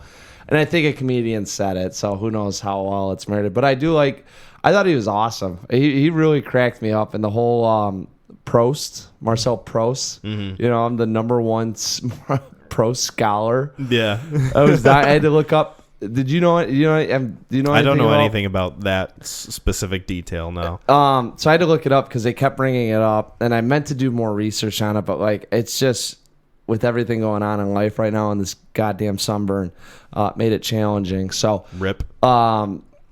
Marcel Proust was like, he wrote a book, and I'm not exactly sure. I don't know if it was about his life or about some of his interpretations, but I think it was like a philosophical book. Mm-hmm. And Corral brings it up at the very end, and it represented what Proust wrote about, was that, you know, he found his happiness was in the suffering of being, you know, versus once he accomplished all of his accomplishments, which I don't know how he got famous, because he said he wrote a book that took him 20 years and no one read it. And then all of a sudden he's successful. Yeah. High schooler is your best years of suffering. Yeah. Well, that's what he was saying. So, you know, it's one of those fun ones that you hear about and you're like, well, there's two sides of it. And I was telling Jasmine about it, and I was like, you know, I definitely think that there is some beauty and some fondness that you can look back in all those years of trying to get up. You know, that you have to take it, those enjoyable moments, whether good or bad, you can look back and laugh. The one that I didn't agree about was like, once you get to the peak, you're just not going to be happy because you've already kind of achieved what you wanted to in life. And then all of it's kind of, you know, if you've obtained that goal, so there's no new goal. So happiness is for nothing. I think that's a little bit more about what it was. So not the second half. And I could be off, but it's definitely a more like pessimistic view of it, but it's in line with the characters. Oh yeah, well that's especially with the fact that he's talking to Paul Dano's character in that scene. Well, when you look at what Corral's going through, you also kind of understand that he's starting to recognize that he's probably having a good time doing all this, even though how shitty it's been, because it's... Well, yeah, there's something to say about like suffering as a group and suffering with the people around you, because if anything, at least you can have that shared experience together and you can glean some kind of weird... fucking abstract like malaise level of enjoyment out of it and happiness. Well, it, like you said, you have all these moments like you know, Grandpa dying. It's as tragic and horrible as one it of is. the moments, yes. Yeah, but you get to like, you kind of as a group get to look back on that and think about, wow, we did that, you know, and we got him to a point where we needed to get to, you know. So it's fun. It's fun when you kind of watch, when you look back at the different kind of philosophies going on between the party members and how they live life and what they're preaching in life. You know, Kinnear being you know, a capitalistic mindset of got to make money. I'm going to make it on. I have to win. I have to be a winner. Well, literally preying on the weak-minded, you know, which is kind of like something to say about capitalism. Losers are worth nothing. Yeah. You hear that? That's sarcasm. That's the fourth step. That's the number one trait of a loser is sarcasm. Oh, is it really, Richard? Yeah. Oh, I didn't know that. Tony Collette's sitting there laughing. Tell me more. No, how do I get better? Please help me. This movie, a lot of it, and what I really love about it is they're just taking the piss out of Richard constantly. Oh, yeah. Like in that scene, and also when they're at the diner and she wants a waffle with ice cream a la mode, and she gets the ice cream and they're all eating it and they're like, oh man, this ice cream's pretty good. Too bad. Too bad you're a beauty pageant contestant. You could be enjoying this. What was Steve Carell's character's name? Frank. So Alamode, and she goes, and Frank goes, actually, Olive, it's pronounced a la mode, and it's French for in fashion, and in fashion was Shut up, Frank. Yeah. And then he goes on to his thing about ice cream, like he's trying to one up him. I was like, that's so funny, because you also like, I didn't know what a Proust scholar was, but I mean, like, there are people that study the work and teach the literature, you know, and the philosophy behind it, and that's where it's such a fucking niche like thing to be the number one guy well in. It's so specific, and that's one of the things I love about not just this movie but movies like it, kind of like Big Lebowski, is that the characters themselves are not trying to be funny, but the characters are just so specific and written in a certain way to where like Did what you they like say the and Big what they Lebowski? Am I do just hearing that you thought that was is funny. I like the Big Lebowski. I gave it like an 8 out of 10. okay? Yeah, All right, that's good. I enjoyed it. Yeah. I didn't like love it, Wow. but I would have to Yeah. watch it again. All right, we don't need to go on that. I'm just happy to hear it replay get value. referenced. I was like, all right, that's top of the mind. That means it was good enough to Listen, I'm trying to recall. apply some aloe to your sunburn, Yeah. metaphorically speaking. So what do you got? You like these niche moments because they are fun. They're fun, and I feel like, again, kind of like hearkening back to the Big Lebowski, the more times you watch this movie, the more things you can pick up on, and the more Yes. idiosyncrasies between the characters and how they relate to each other you absolutely recognize. Like, I didn't really understand the implication of the grandpa teaching Olive all this like stripper moves. You really don't. It's really until this watch. Oh, really? I didn't really think about it until like this time watching. I was like, oh wow, like this is what they've been doing. Well, so practicing the dance moves on Peacock, I'd have a harder time, I think. But on Peacock, they do some snippets and they kind of show her doing a dance, and I was like.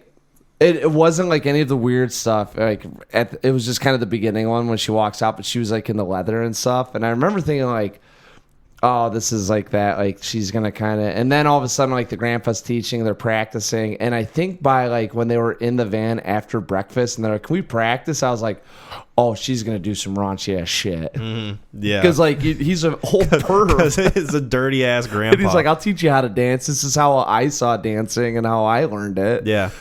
You're jailbait, they're jailbait. It works. Yeah. You turn 18, you're looking at 3 to 5.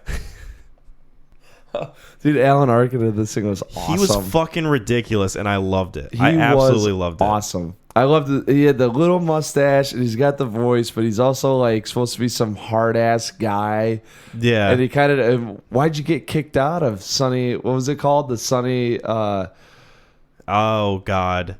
Like the resort or like the old folks home he was kicked out of. The Sunroom Resort or whatever it was. It was like the Sunny Farms Resort or something like that. Yeah. And then what did he say? He ended up he was chasing tail, and he wasn't listening to them when they asked him to do stuff. Yeah. And they just ended up having to boot him out of there. Mm-hmm.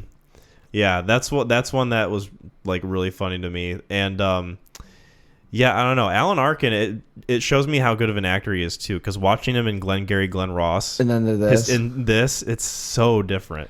I think it opens it up a little bit more when you can play like that, like pervy old side. You know, yeah. You gotta kind of have that. Not to say he has, but like the ability to do it. Yeah. You know. I don't know if I could be like, holy fuck, again with the goddamn chicken. How many times are we going to have goddamn fucking chicken? He popped up. Like, well, they open it up. He's just snorting. I thought it was coke, but he does like 2 lines. So it's like, oh, like he's doing it's like something. This brown powder, and it's like, oh, wow, it's heroin. Okay, cool. I had no idea. My favorite one was when they get to the gas station, and he's like, going there, he's like, give me the nastiest, dirtiest, downright porno literature that you can find. He says Don't it like give me any he says of it the... like so casually. Like Frank asks him like, "Hey, you want anything?" He's like, "Yeah, give me some porn." Yeah, none of that airbrush shit. Yeah, and he hands him a $20 bill. Give me something real nasty. Yeah. Get yourself something too. Get yourself a F-rag or whatever. Dude, he says that. I was dying laughing, and it's so like. Don't care, you know, whatever. Hey, you bark so up the flippant. other tree. Here you go. Whatever gets your gears going, you know. He's just playing an old man who like just doesn't care anymore. Oh yeah, like that's why he's snorting heroin. He's like, I'm 80 years old. I'm an old man. Get off my ass. Yeah, and it's one of those things where it's like, how can you? What do you want to tell him? Like, it's not like you're 20 and you're gonna get addicted. Like he's 80s. Who knows how much life he's got left? True. And, well, we know how much life he had left. And I think that really the best part about all of it, though, is he wanted to see Olive do well. Like, it wasn't out of ill will or ill content that he taught her that way. He's like, she wants to learn how to dance. I'm going to do it because I'm here. I'm her #1 fan. No, he never struck me as, like, a mean old man or, like, an old grump. He just kind of struck me as, like, he didn't give a fuck what anybody thought of him. Yeah. And he had no filter. Yeah. But he was still going to be, like, nice in a way. Yeah, well, they get like back even to even like his relationship with Frank, who like he kind of has like homophobic attitudes towards, like, he's never like really that outright mean to him. Like, no, I think he just kind of says some ignorant shit. I think he's accepting, but also stuck in his ways. Yes, that's a good way of putting it. Yes, I was about to say. I mean, there are guys that it's like you have your certain thoughts about someone, and then you get to know someone. It's like, well, I kind of still here, but you're all right in my book, so And I really like to get back to the hotel. He's the one that brings up practicing with Olive. Mm-hmm. It wasn't the other way around. So it really meant a lot for him to think, all right, I want to get her in the room again and we can practice this stuff some more so I can get her ready. You know, I mean, there's a difference between her walking up to him and saying, hey, Grandpa, can we practice a little bit more? Dude, Abigail Breslin's acting, like, I think this was the first movie she was in. Like, she's great. Mm-hmm. She's one of like the best child performances in a movie I think I've seen. I was thinking the same thing when she was talking to Miss California. Miss California's scene was great. I'm thinking specifically of the scene between her and Alan Arkin when they're in the hotel room and she's upset because she's worried about losing and her dad looking at her as a loser. And I love the line that he has, and I almost used it as the quote, but I decided to go with the chicken one because I wanted to be funny, where he says something along the lines of, you know what a loser is? A loser is someone who is so afraid of losing that they don't even try. Mm-hmm. And I don't know. I don't know if you thought the same thing, but to me, it almost seemed like he was indirectly talking about Greg Kinnear's character, Richard. Like, yeah, maybe a little bit. Like, despite all the fact that like he preaches about like winning and going out there and getting it yourself. Yes. I don't know. It also kind of seems like he plays like a really safe life, and he puts like I don't know. Maybe kind of. I mean, I feel like there's a connection there, but maybe I'm not fully forming it. Kinnear's supposed to be you have all these different kind of philosophies going on with how all these characters are operating, and kind of like what drives them, mm-hmm. And I'm just only saying it because like I read a little something on Kinnear, or not Kinnear, but Carell being a pro scholar and kind of identifying with some of his philosophies and how he handles, what you get to see out of him as a character. Nietzsche. You don't speak because of Friedrich Nietzsche? Yeah. Dano, reflecting some of his philosophies. You got Olive, who's a little bit torn between all of them. Mm-hmm. Obviously she wants to impress her dad, but she also has this very carefree approach to life, but she's also kind of enjoying going through. I mean, like she's probably the easiest. Like, maybe she just adapts to all of them, or you could say she doesn't have one yet, and that's why she's so lovable in this. She's a 7-year-old. She's her personality is still forming. Yeah. That's kind of why Toni Collette says you gotta let Olive be Olive, because you just gotta let her figure it out for herself. And I think that's why Kinnear's the way Kinnear was, is because he's supposed to be everything that's wrong with what we do as like not a society. He almost represents like absolute blind futility, where like mm-hmm. he's so certain about this specific thing that he doesn't even see anything in his peripheral vision. Like, he doesn't even think of like the other possibilities that could play out. That's how you become a winner, though. That's how you become a winner. You gotta stay focused, but that focus can also leave you blind. Yeah, but that's what that's a great contrast with everything else going on around them. Mm-hmm. That's what I'm saying. So you're kind of right. I mean, like it's kind of on the same sense. I don't know if Grandpa was indirectly talking about him. I think he was trying to say you can't be afraid to lose. Like in Kinnear's book, it wasn't ever be afraid to lose. There's nothing in the steps about losing. Mm-hmm. Losers do that. Losing is not a possibility. Right. And that's why I think he kind of opens up that world to her, is because all you hear is win, win, win, win, win. And it's like, you got to understand, the biggest thing is just getting back on the horse. Yeah. What do you think about the ending of this movie? Because I think it's one of my favorite endings to a movie ever. They do the dance scene, and then they find out that they can't compete ever again. Yeah. And then they just leave. Yeah. But like, really, I'm thinking specifically of the dance scene altogether when they get up on stage, and they're an actual family unit coming together for Olive. Like, no matter what differences they have, no matter like what quarrels they have with each other, they come together because they're supporting this little girl. Mm-hmm. And because also too, like, I don't know, they're all kind of learning to let loose and like kind of let their own personalities go for the sake of making her happy. I think it was a good moment for all of them to sidestep their insecurities. Yes. And this whole Kinnear's winning mentality and Corral's like, you gotta suffer, and Daniel being like, I'm not gonna talk, I'm a nihilist, I care about nothing, and Toni Collette, I'm not really sure. She never really had like a She was like stressed mom, but she was stressed mom, but she was also kind of like the core stability. Yeah, of bring everything. the family together. Bring the family together. Let Olive be Olive. Yeah, despite the fact that she herself is a frazzled character and has certain flaws. But it's it was a great moment for all of them to come together as one and get past some of the own problems that they were dealing with, and it was kind of like just.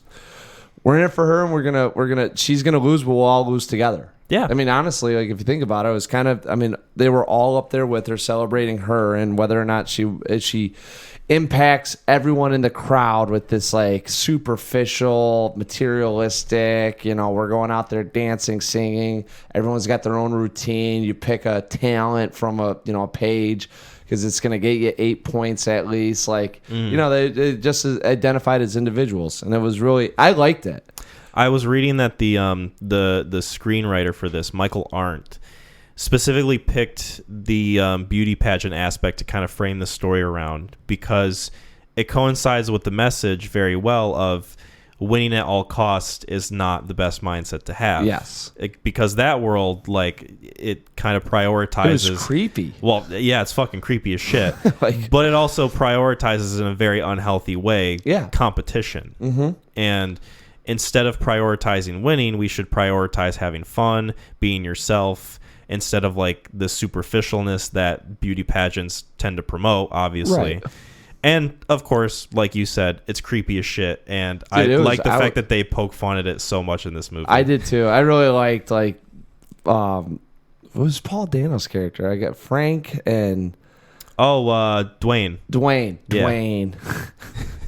I thought it was a great name. It was a very great name. Yeah, I was like, you don't hear too many Dwaynes anymore. Especially, like, teenage Dwaynes. Yeah. So when he comes in here and he's, like, trying to figure out where Olive's at, and he's like... Yeah, this place is weird as fuck. Yeah. Like he says something like that. And I was like, oh, I'm glad they all are like you can see Kinnear recognizing it. Like, I think he says this place is fucked. Like, yeah. He's like, we got to get her out of here. She cannot go on stage. And then I love the moment too when he and Steve Carell are like, yeah, we should probably head back. They head back in. It's like the talent show portion. Yeah. And it's like the girl spinning like yee yeehaw, yeehaw, and then they just walk right out and they're like, I'm gonna go backstage. Okay, you do that. I love their dynamic specifically, like those two as characters. Like, yeah, it might be some of my favorite in this movie. Yes, they all of them interact so well together. They really do. I didn't like. Kinnear was driving me nuts, and then he meets Cranston, which I forgot was in this movie, by the way. Oh, so him and Dean Norris. Yeah, and Marco from Better Call Saul. He's a security guard at the end. I did like a fucking... I was really? Like, yeah. Remember the guy that comes out? I was like, hey, you guys can't compete in any competitions. They'll drop the charges. That's the guy who plays Marco? Yeah. I had to look it up. I saw it. I did not recognize him. I looked at him and I was like, you gotta be fucking kidding me. I was like, there's 3 people attached to Vince Gilligan's Better Call Saul series, that world. Mm-hmm. And I was trying to look it up. I was like, I didn't find anything, but someone had to have been like, hey, I liked him in Little Miss Sunshine. Or like they got along or something. Because like one of the producers somewhere in there had to identify those guys. Because like that's so random. It is. Right? It's very funny. And it's funny the fact that Dean Norris plays a cop. Yeah. I like to think that it's in the same universe. Dude, it was so especially because they're driving from Albuquerque. That's the other. So I'm telling. I don't know the connection. Whole, maybe. I was trying to figure. It was driving me nuts because like there's sometimes you see movies you're like, oh, they pulled these guys from. There's a movie I can't remember what it was, but they pulled 3 guys from The Wire, and I was like, that's so weird that these guys are in this film. Well, you find out that one of the guys like wrote an episode and he enjoyed the characters, so he was like, hey, I want to get you guys in this film. And that's how that popped up. Yeah, that's why sometimes you see a lot of the same actors in the same movies from like the same writer, or director, or producer, or whatever. Yeah, and they get into like casting, and it's like, hey, I got a guy, and he'll be great at that. I mean, shit, if they got good chemistry, then why not just do that again? That's what and it was kind of funny because none of them are in the same. They're all in very small scenes. Yeah, like obviously with this, it's like before Breaking Bad, and it's like only 2 years. Yeah, like. I don't know. I just thought it was odd. If anyone knows, let me know because it was driving me nuts. And then they were like, Dean Norris plays a cop, and it's set in Albuquerque, and you got 3 characters. And our Marco's from Better Call Saul, but like still, there's some attachment to part of Vince Gilligan writing it at least. So I was curious. Yeah, I love the scene between Greg Kinnear and Bryan Cranston too.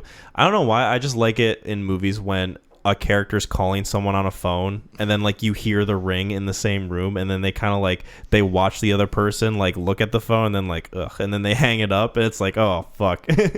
Like there's a weird like moment of catharsis there where like, oh, he's gonna get like confronted by this. Yes. And I don't know, I'm just a sucker for that type of stuff. It was pretty good. I mean, I really liked it. I didn't know if Cranston ripped him off. I don't know if he paid Cranston money to pitch it or if he tried to do his best. So Kinnear, I think, paid that guy to push the book that he was writing. Yes. And he was pushing the 9 steps as hard as he could. He was like, I was pushing it to everybody.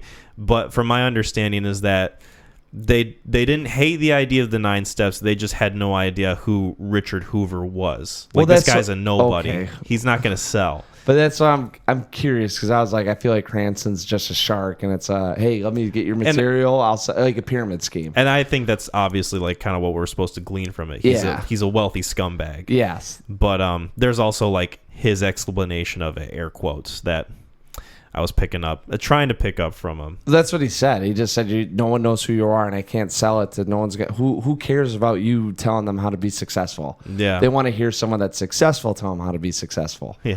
Who are you? Yeah. I was like listening to it. I was like, all right, I kind of get it, but I'm also feeling like you knew that ahead of time. You know, like you probably done this before, sort of. I love the moment with the vans too. And I say vans because they used 5 different vans in this movie to represent the one. Yeah. And I guess it's based off of the writer's experience going on road trips in a van very similar to that. Like he had a very same experience with the horn going off and like not shutting down. Yeah. He had an experience with like having to get it to 20 miles an hour before you like put it in drive and were able to go. That's the one I had like a hard time. Do you know how fast you have to run? You have to run like as fast as you can, basically. Because like a person can really only, on average, go up to 20 miles an hour if they're like full sprinting. I think maybe that's like the downward hill. Yeah. I don't know. I was able to suspend my disbelief enough. I was too. I was, and then I just didn't like there wasn't enough follow through with it because there was another time where if you see him, they get in the car and he starts it up and it goes. Mm-hmm. And I was kind of like, all right, are they keeping up with this thing? Yeah. And I think they dropped it a couple times, but that's very small quit. Small potatoes, you know. I'll forgive it. Yeah, I'll let it slide this time. Move past it. Yeah. Like Dean Norris when he pulls him over and he looks at the porno mags. He's like, I can let this slide. I was like. I didn't know what was going to come. I completely forgot those were in there. And he's like, hey, you take these and just let us go. But I also had a hard time with the hospital and just like the window opening up. Yeah. I mean, there's a lot of things that you kind of have to really suspend your disbelief for, but it works out. And I love I love what accompanies that scene with the kind of like hokey music, like whistling and the like kind of sneaky nature of it. Well, I want to lean into the music of it too because I love the soundtrack of this movie. I feel like it was like one track but just laid out different beats. It was different tracks kind of. I mean, it was a similar through line, but I think they were different enough. And I mean, I already liked Devotchka anyway, so I was a sucker for it. You could say it was. There's a song in The Life Aquatic. Okay. With it's who's our guy that did the Grand Budapest Hotel? Wes Anderson. Yeah. Yeah, he did The Life Aquatic, right? Yeah, he did. Yeah, and there's a track in there. It's like by Sugar Ross. I don't exactly know. Oh, Sigur Rós. Sugar Ross. Yeah. Yeah. Lauren Gideon had a song of theirs play at their wedding. But when Lauren was walking down the aisle. It might have been that song. It's in The Life Aquatic. I used to listen to it all the time. I loved it, and I kept hearing it in this film. So I don't know if it pulled Sugar Ross might have pulled it from something else that. I'll have to look for it. Yes, or I'll send it to you if I can find it, because I meant to look it up because I really like the song. It's a very melancholic song that has some happy beats in it. It's a weird song to listen to that it actually derives like some happiness. Yeah, which is funny because this movie is like mostly like dark comedy, I would say, like more so than 12 short-term 12. Yeah, I think it's a little bit more. It's more cheeky for sure. Yes, I was about to say it's a bigger production for some of the comedic laughs, but I don't think anything was ever too like out of the realm. Mm-hmm. You know, like I never thought it. Oh, I shouldn't say that. I mean, obviously pulling the dead body and then them skating by, going down the sidewalk trying to get into the hotel. I mean, and then like the cop with the porno mag. Yeah, I mean, it's kind of nothing. Yeah, cheeky's a great way to describe it. I don't think it was anything that's too dark. It's not slapstick. It's not slapstick, but they don't prey on anything that either. Like it's. Yeah. I mean, it's nothing that's really. It never feels like it's punching down. Right. Like it's like. It's showing you the characters for what they are, and that's what the humor comes from, and that's what I really love about it. Yes, it's always it's in good taste. I would say so. Yeah, I think whether so. I mean, just if you got a pervy old grandpa, it might be your cup of tea, but it's a good taste of him being a perv. It's a taste of what this character's like. Yeah, and what a character like this would do. Yeah, but it's not like he could have been way worse. Oh yeah, you know what I'm saying? Like it could have been way worse. Corral being suicidal could have been way worse. Like they never bring up joking about his depression. And that's where they could have gone with it. They could have made it really cartoonish, and they could have made the characters like caricatures of themselves. Or just really dark humor. Like, I think or just like needlessly dark, Yeah, that's what I'm thinking. Would have been a little too much. Yeah, because there's some dark humor, but it's like, oh, a little girl died backstage. Anyway, let's move on. Like they could have they could have gone that route, but they didn't, and I'm glad they didn't. Was there anything else you want to talk about with Little Miss Sunshine that we didn't bring up? I feel like there's so much to this movie that we didn't even talk about, but I mean, what else can we say besides the fact that tough? I liked it. I mean, it's really good. Yeah, that's what I'm thinking. I was about to say. I mean, it's got it does have like a Wes Anderson vibe to it. Kind of, yeah. Like the music choices and some of the framing. Yes. Of the cinematography. Yes. But it's a fun film. I'll just say that. And like we have hard times when they're fun films because it's like how much fun do you have with a fun film to talk about? You know, I mean, it's just it's kind of like just enjoy the experience. You can just talk about like what you appreciate about it, and then hopefully other people listening will kind of glean from what we're saying and be like, oh, I should check this movie out. If it was just the characters, I thought this thing was well written, and I think a lot of the characters do a good job of reflecting what they're portraying. Mm-hmm. And I think that there's some good arcs in the film. Balances the comedic tone really well, but also isn't afraid to have like more sincere moments. Well, and they aren't doing laughs for laughs. Like that's the other thing too, is there are films that you're gonna have like a joke that gets blurted out that they're like, let's take a pause in the film so kids like Marvel movies. Yeah, like just so that because I laugh. Mm-hmm. This is the laugh moment, guys. Yeah. This is where the silence comes in so you can laugh. This thing has like several moments that are just thrown in there that are just part of it, like dialogue, and they just keep moving on. Mm-hmm. And it's very, very witty and fun. Yeah, fun to watch. What would you rate it? It's going to sound crazy. I think this one will stick with me. I gave it a 10 out of 10. Yeah. Wow, that's an awesome rating, man. Lauren's gonna be happy about that. I honestly think I went with a 9, and I was like, you know what? Honestly, this thing was it's fun. It's got a nice, and I say bow tie at the end, but it's the weirdest bow tie you'll ever see. You know, it's appropriate though. 100%. That's what I'm saying. Like it's not creative within what the writer was intending to do. You know, there wasn't any of those cheap moments, you know, and that is a very cringeworthy ending for me to watch and still feel happy for those people. Yes. You know what I'm saying? Uh-huh. Like you're not watching that going like, oh, nice. Like it's kind of like you think like if you were with your family, are you guys all up there doing that? You know, and that's what I was like. I was like, we probably would, and we'd probably at some point, you know, it'd be like we'd have fun, but I would the whole time doing it know that don't feel good in my skin. Yeah, because like tens of like 50s of people are watching you just up there. Well, it doesn't matter. I mean, and they're not reacting to you at all. It could be 1,000 people. It could be 20 people, and they're watching for a reason. You know, and then you just go and do that. It'd be like it'd be like uncomfortable. You're doing it for the right reason, you know, and that's what and that's to me is like nice because I get behind that. You know, I'm like, good. I mean, that's kind of where they at, and they all kind of overcame some odds and got up there to support Olive and do it in the way that they knew how to do it. And it is a really cringeworthy way of doing it. But, you know, I don't think that you'd say it. They all might say, yeah, it didn't feel great, but, like, we did it for her. And that's got to make you feel pretty good. It's in line with the rest of the movie. Yes. That's for sure. Yeah, no, this is a 9 out of 10 for me. One of my favorites, I'd say. It is really well put together. I love the music. I love the way it's shot. It kind of has that Wes Anderson feel, like you said. I just love the characters and the writing and the comedic beats. It's my favorite part about it. Really appreciate Alan Arkin in this, and I'm not just saying that because, you know, R.I.P. Like, yeah, hitherto. Clickbait.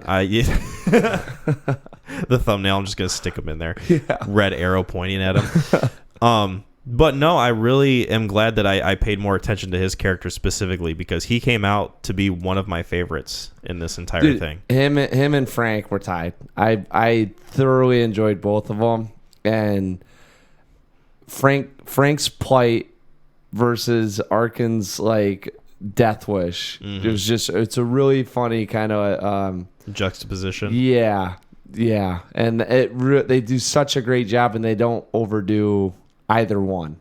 Yes. You know? I agree. They do such a great job balancing all these characters. Yeah. It's really good. I'm happy that I didn't see it at a young age. I really am. I'm happy that I got to see it now. Give it a fair shot. Dude, this was a treat. This was one, I'm telling you, I woke up, I was like not feeling all that great, sunburnt. I had to throw it on. Then I was like, well, let's see what happens. I'm open to it. And caught me right away, and then all of a sudden just go, and I was like, just the whole time. This to me is an ice cream. You know, this is a nice shake, a good vanilla gummy bear flurry. I feel like it's a Belgian waffle with alamodi. Yeah. And that's where I think we can leave that. Yes. Cool. That's our Little Miss Sunshine conversation. Now we get to move on to our top 5 chicks who are dudettes. So our last list that we did, top 5 guys who are dudes, did pretty well. People liked it. They responded well to it. So we are doing the actress version of that. Yes. With our top 5 chicks who are dudettes. And I'm assuming you want to do this the same way we did the other list where we alternate back and forth going from 5 to 1. Yes. And yeah. Do you have a preference of who goes first? Well, should we define what the list is first, or do we think like people have a good enough idea? We can do it again. So at least this is how I did it. I'm like looking at this thing too. I'm like, fuck. No, I'm not sure. Second guessing until I get called out on it. We'll see. So no Oscar wins, right? Or at least under 2 Oscar nominations. Sure. Yeah. That's where that's where you have to dig deep, Kyle. Well, let me verify one. Yeah, because I had the same thing, and I'm gonna until I get called out. Okay, I'm good on that one. Yeah, and then you couldn't star in a blockbuster, couldn't be the headline, you couldn't make top bill in a blockbuster. Okay. And then was that it? I think. And then if you've been in some older films that not necessarily deemed good at the time that ended up becoming good, it's forgiven. Obviously, we can make certain cases and we can propose arguments, Yes. but at the same time, we can also, if someone says someone where the other person goes, I don't know about that, they can object to it, and then there's a defense that comes up, and we make a case. Also, I will say, it got to be someone that like you generally are happy to see that are in a film. Like me with Lakeith Stanfield, seeing him in Short Term 12, I was like, oh, this would be a treat. Yes. You know, like Absolutely. You got to recognize them and go, awesome. Like I'm very happy that they're in this. I didn't know it, and now I know I'm in good hands. Mm-hmm. Yeah. So do you want to go first? I'll go first because I think you went first with the last one, if I'm not mistaken. I believe that. Yeah. So. My memory's terrible, but sure. Oh man. I got 6 on here, and I don't know what one's gonna get vetoed, so I'm very nervous. Well, I'm gonna go with number 5. We'll go with number 5, and then I have a substitute, and then I pray to God that that's all that it is, because I did not get enough of a list, but I think a lot of the actresses that I enjoy have broke the rules. Mm-hmm. So I know they kind of like break through the qualifications almost. Yes.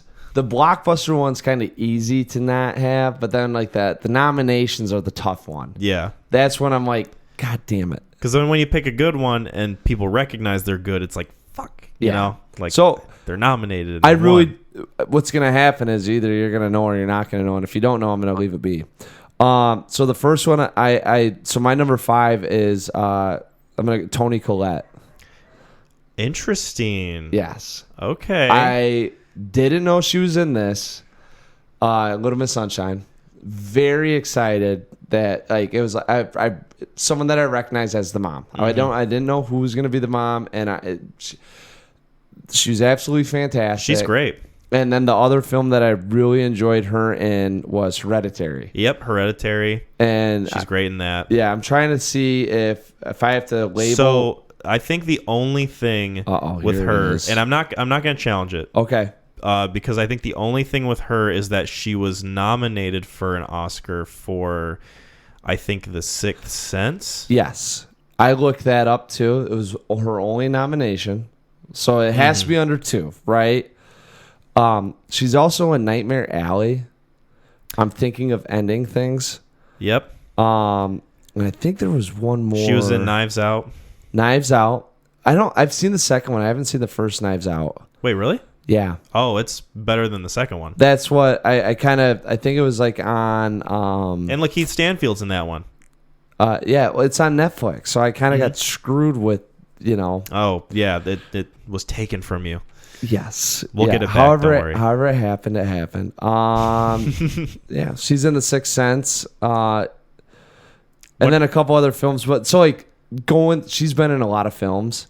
Going through it, I was like, you know what? I kind of want to see that now. I didn't realize she was in that. So that's my number 5. There's a couple strong films that she's been in that I really appreciated her in, and it was really nice seeing her in this. And I think that's got to be one of the qualifications is like you see someone you recognize and you're kind of like, all right, you know. And she was fantastic. I actually think her character was underwritten in Little Miss Sunshine. Yeah, I don't disagree. Cool. That's a good number 5. Mine is Riley Keough. I can Is that Star Wars? That's not Star Wars. No, I don't. I'm pretty sure she's not in Star Wars. Maybe you're thinking of Daisy Ridley. Okay. No, she is in Under the Silver Lake. She's like the main female lead in that. She's the one getting boned. No. No. All right. She's the one who goes missing. Yes. She's in It Comes at Night. She has a very good scene in It Comes at Night. Okay. Like, I gotta see that fucking haunting. Ooh. She's in The House That Jack Built. She's got a very, very interesting scene in that. I know the name, but I can't. It's Lars von Trier. No, not that. I know The House That Jack. One of my buddies was really onto that, and I was like, I'm good on Lars von Trier. I feel like you're not, because I'm probably going to recommend him like sometime soon. Mad Max Fury Road. Yeah. Mad Max Fury Road. Zola. She was in Logan Lucky. Yeah. Now I know who she is. I got her pulled up. I'm trying to think of. Yeah. I know who she is. She's like a lot of either like female lead or like side character roles. Mm-hmm. But I don't know. There, like her scene in It Comes at Night stands out so much to me. Like it's one of the most effective things I've seen in a movie in like ever. Oh, okay. It's a bold thing for me to say, but I don't know. I've just been dark. Yeah. I've been thinking about it like ever since I watched it, and it's been like a few months now. The Devil All the Time, I think, is where Is she in that? Yeah. Anyways, yeah. Oh yeah, she is. She's she's Jason Clarke's wife. Shit, yeah, that too. So that kind of adds a to it. Big like Netflix star. Yeah, she's on a few Netflix things. Those aren't blockbusters. Nope. Yeah. Okay, so that's your number 5. That's my number 5. Strong choice. Thank you. Strong. All right. I'm gonna go with my number 4. Do it. We'll get this one out of the way. Heather Graham. Heather Graham was in. You might have the advantage of me not knowing who. That's fine. I don't think she's. His name sounds familiar, but I can't think of. She was what in she a looks lot like. of early 2000 films, but she's in Boogie Nights and Austin Powers' Spy Who Shagged Me. She's also in Anger Management. She always plays the kind of blonde bimbo. She was in Bowfinger. You've never seen. Oh, I recognize her. You've never seen Bowfinger, have you? Mm-mm. Yeah, that's a forgotten comedy. Okay. But she plays the actress that's like trying to become a producer, so she sleeps with everyone. Oh. Yeah.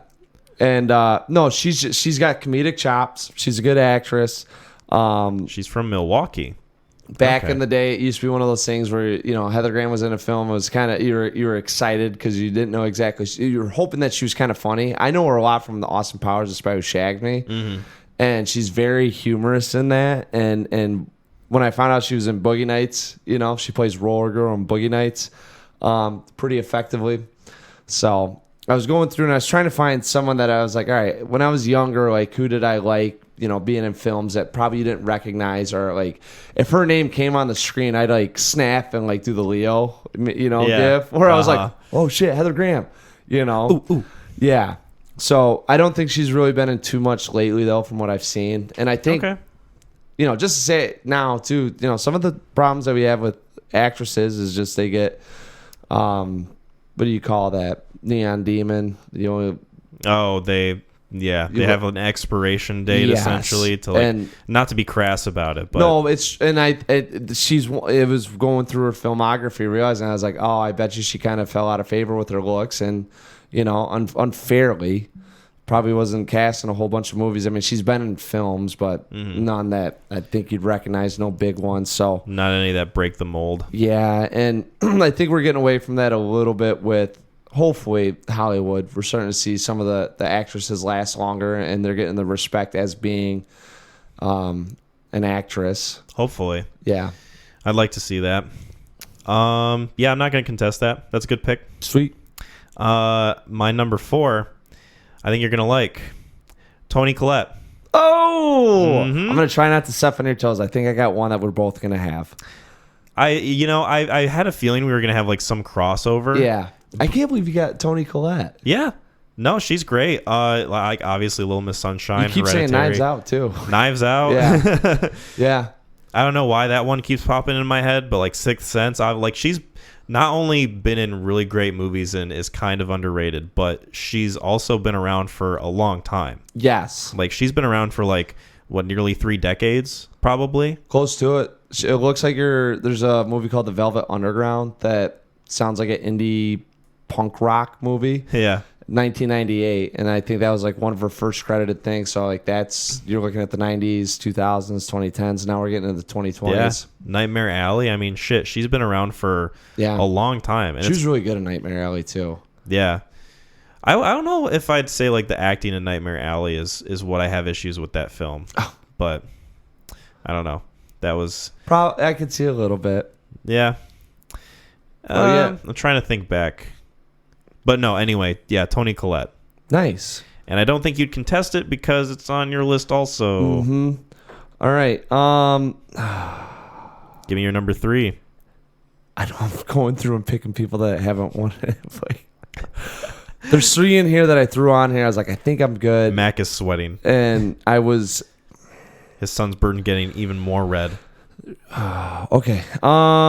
Number 3. We'll find out. Anna Taylor-Joy. The only thing that makes me say no, and I'm not even thinking about like, some of the bigger indie movies, but like Super Mario Brothers, her voicing Peach. Yeah, that's a big. I'm gonna have to contest that because that was kind of a blockbuster, wasn't it? Yeah, that was a big deal coming out. That was a big deal. Shit. Yeah. All right, let's go with number 3, Rooney Mara. That I'm way more comfortable with. Okay. Yeah. We'll go with, and she was the one I was like, I still have one other in here I don't think you're going to recognize, and I think it'll be all right because you didn't get Heather Graham. So, but. Probably one that was a nostalgia pick in a way. Oh, big time, dude. But anyway, so Rooney Mara. Rooney Mara was in The Girl with the Dragon Tattoo. That's the first time I got to see her. And the reason why I picked her is because she also came out with another film called Side Effects that wasn't very great. Mm-hmm. But I remember being excited for it because I recognized it was the guy that did Soderbergh. Who also did Ocean's 11. So I was excited about him, and I recognized her being in it. And I think... who was I'm trying to see the Channing Tatum was the male lead, and Jude Law was in it, who played the doctor, and it's some psychological. It ended up, I've seen it once, and I was like, interesting. I could probably see it again and maybe get a little bit more behind it. But she was also in Women Talking. Yeah, she was great in Women Talking. Yeah, I liked her in A Ghost Story. Yes, and I have to see that film. Mm-hmm. I like that better than The Green Knight, which is from the same director. Really? Mm-hmm. Yeah, I got to see The Green Knight too. There was probably about 2 years there where I just wasn't doing a lot of film watching. That's why I'm here, to whisper in your ear. Yeah, give me all the good stuff. Yeah. Social Network. Who is she in The Social Network? She played. Was she one of the lawyers? Erica Albright. So I've only seen The Social Network once. That's a film that I really have to check out again. That'd be a good podcast pick, I think. Yeah, it could be. Her Pan might be the only one that would be considered a blockbuster. I but still need to watch her. Through, that is like one of the bigger ones that I need to check out. I have still not seen that one either. So yeah. Anyways, Rooney Mara. I mean, she's fantastic, and she's usually in some good films, and you definitely feel comfortable when you see her on the screen. Mm-hmm. I'm not going to contest it. You're good in my book. So there you go. There's your number 3. My number 3, and this is kind of a more recent one, and she's been in movies for a while, but she's still pretty young, kind of up and coming, making a name for herself in like the indie scene. Yep. Mia Goth. Interesting. She was in like X and Pearl, which I watched recently. Both of them, and I think she is fucking fantastic. I had X picked out when they were in pre-production or post-production to see. I still have not seen it. They're pretty good. Pearl scares me. I liked X. I liked Pearl more. I would say. I could see that. Mm-hmm. She has a really fantastic monologue scene in Pearl. It's impressive, and it really showcases her acting chops. And she's also in, and this might be a good future topic, A Cure for Wellness. She's the daughter character in that movie. That's like on the same kind of vibes as Side Effects. Is that like sort of a... No, A Cure for Wellness is a little horror-y.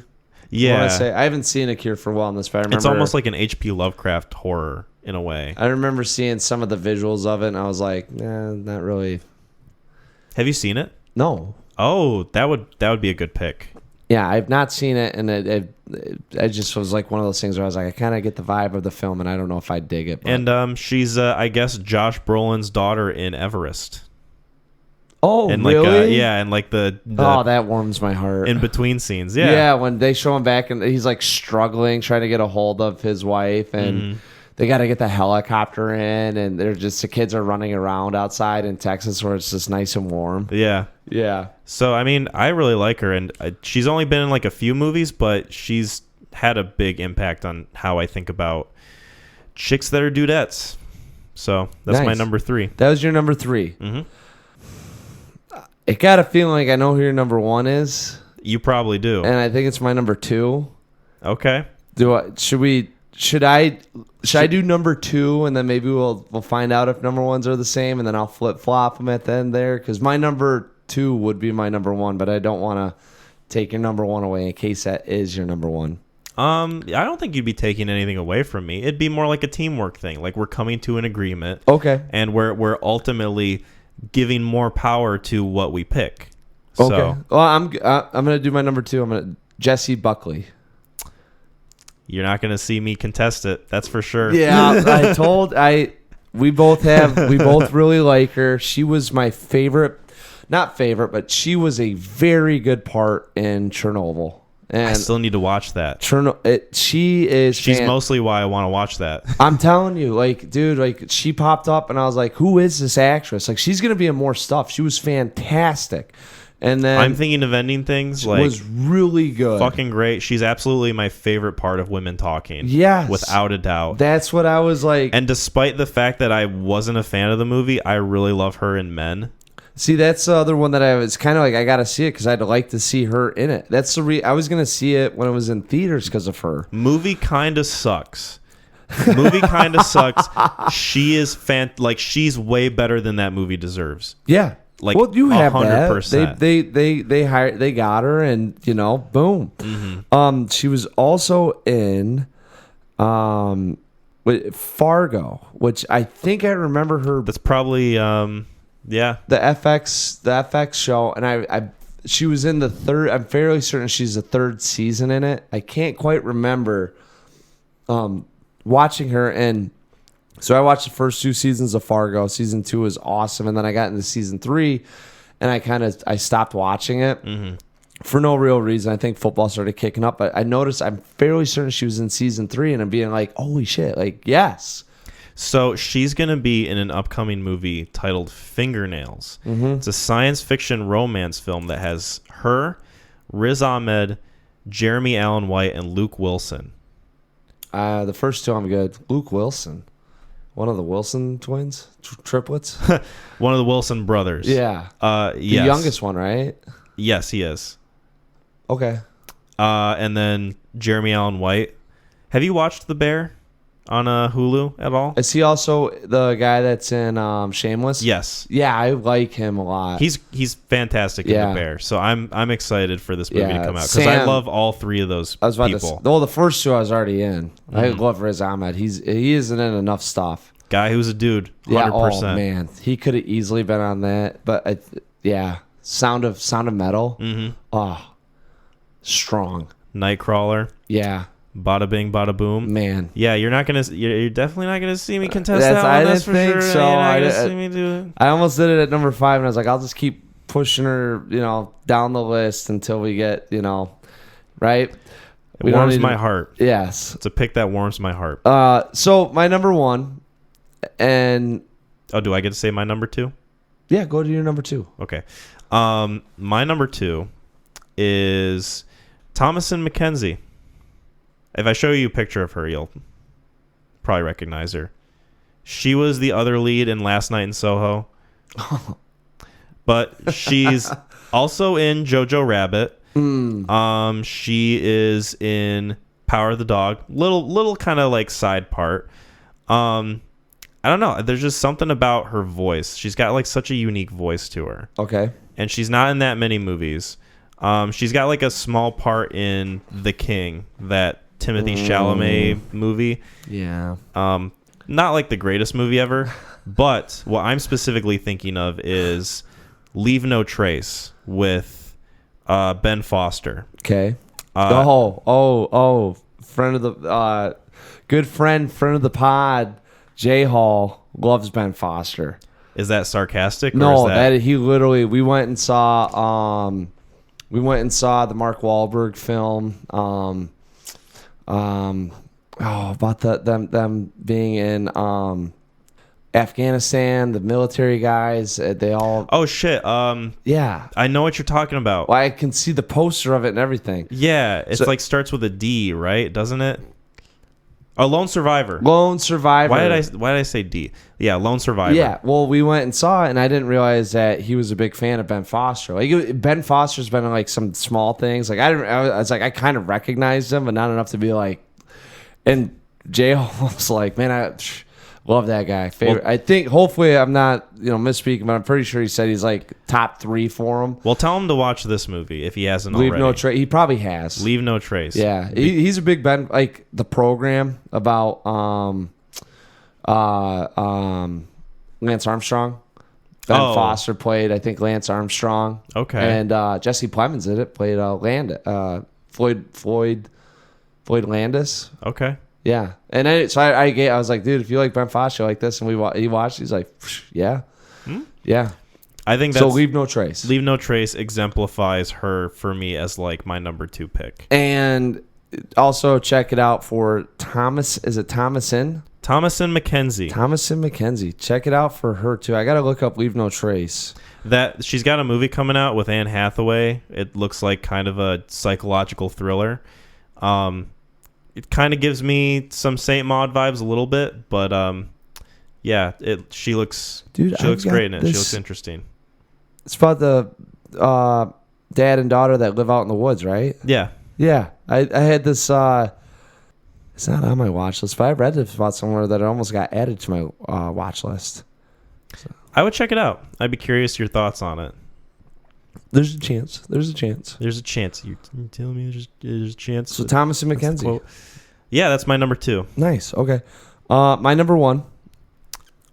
And boy. If it gets now, I'm just gonna say it. And if you have to look it up, so be it. I feel like if you have to look it up, it doesn't count. It should be right off the top of your head. But Laura Linney. I know who that is. So Congo. Remember Truman Show. Yup. The Life of David Gale. I haven't seen that. Let me see how many of these films that I've seen that I would recognize. Well, I'll read off. Yeah. Let's try that. Let's try that. She is absolutely fantastic. I won't look her up then because I don't want to cheat. I don't want to go against the rules of this little impromptu game. Yeah. She's in the Ozarks. She plays the mom in the Ozarks. Oh yeah. I remember seeing like images of that and her in it. Nocturnal Animals. She's the mom in Nocturnal Animals. Really? Remember when they go to dinner and I do remember. What? I think. Yeah. It's not Rachel McAdams. I can't think. I never can get her name. Amy Adams? Amy Adams. Yeah, she's sitting at the dinner and the mom's telling her not to eat like that. Mm-hmm. Dude, she would have been a good chick who's a dudette, but she's won too many times. That's why it gets kind of hard because like a lot of the ones I'm like, all right, this is gonna be good. You know, they've got nominated. She's been nominated a bunch. I don't know if she's won specifically. Oh my god, there's a lot less movies than I've seen. She's in The Squid and the Whale. She's in Kinsey. Okay. Love Actually. But you can't have Love Actually. Mystic River. The Life of David Gale. Oh yeah, she's Sean Penn's wife in Mystic River. The Mothman Prophecies. That's a little bit of a pullback. That's a pretty good number 1, I would say. So she is. I remember watching The Life of David Gale. This is way back when. I mean, this is probably 10, 12 years ago. I'm gonna look this movie up. And she's not very attractive in it. You know, it's like she's never kind of like wearing makeup. She's just got, her hair's kind of strung out. She is, I'm not giving anything away about the character, but like there's certain events that happened or are happening that they kind of go back and forth on. Mm-hmm. And I remember seeing her just like being like, like, oh man, like, they really didn't help her out with the look.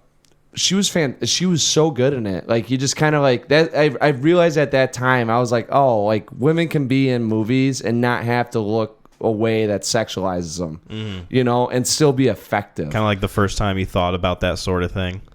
Yeah, it was in that movie, and that's when I recognized that she's really great in it, and I remember like kind of every time I'd see her and something, I think my mind always goes back to the life of David Gale, so she's always like, I don't want to say like less attractive, but not something that I'm actually like prominent, like, oh, that's a good looking gal, it really clicks in. I was like, oh, we're watching an actress here do her work, and it's respectable, and she's fantastic. She's been in a lot of good films. I think there's a lot of films out there that if you haven't seen, you could check her out in. And I don't think she really ever drops the ball in anything that she does.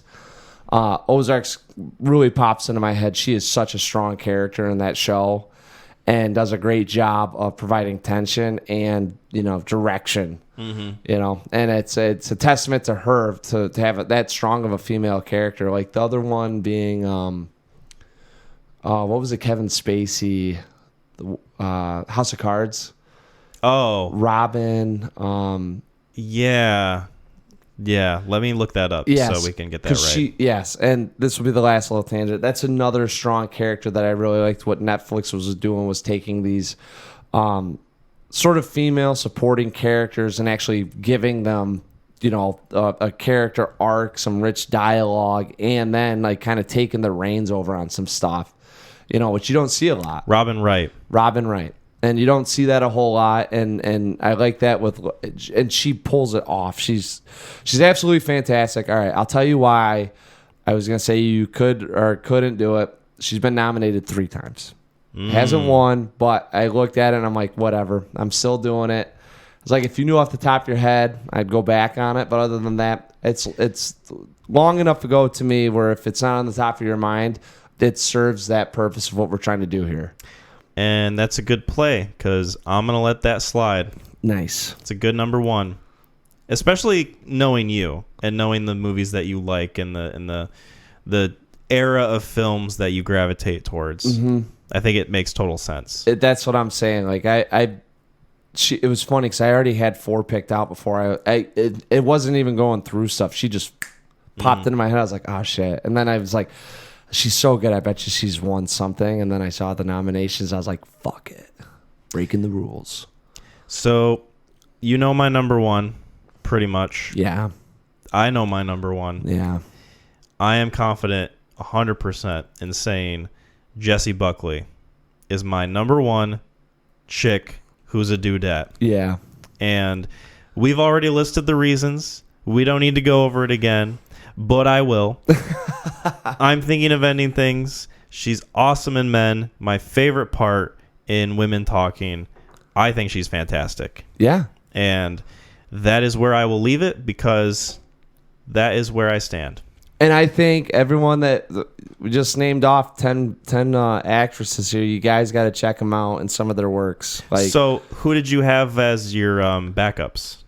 Just out of curiosity. No. I was nervous Laura Linney wasn't going to be in there. Between her, Rooney Mara, and Anna Taylor-Joy, I was like, all right, I know Laura Linney's been nominated 3 times, so I was like, whatever. Like it also, they're loose fucking rules, people, all right? Back off. Very loose. Yeah. Hey, guess what? We make the rules. Yeah. And we're playing the game.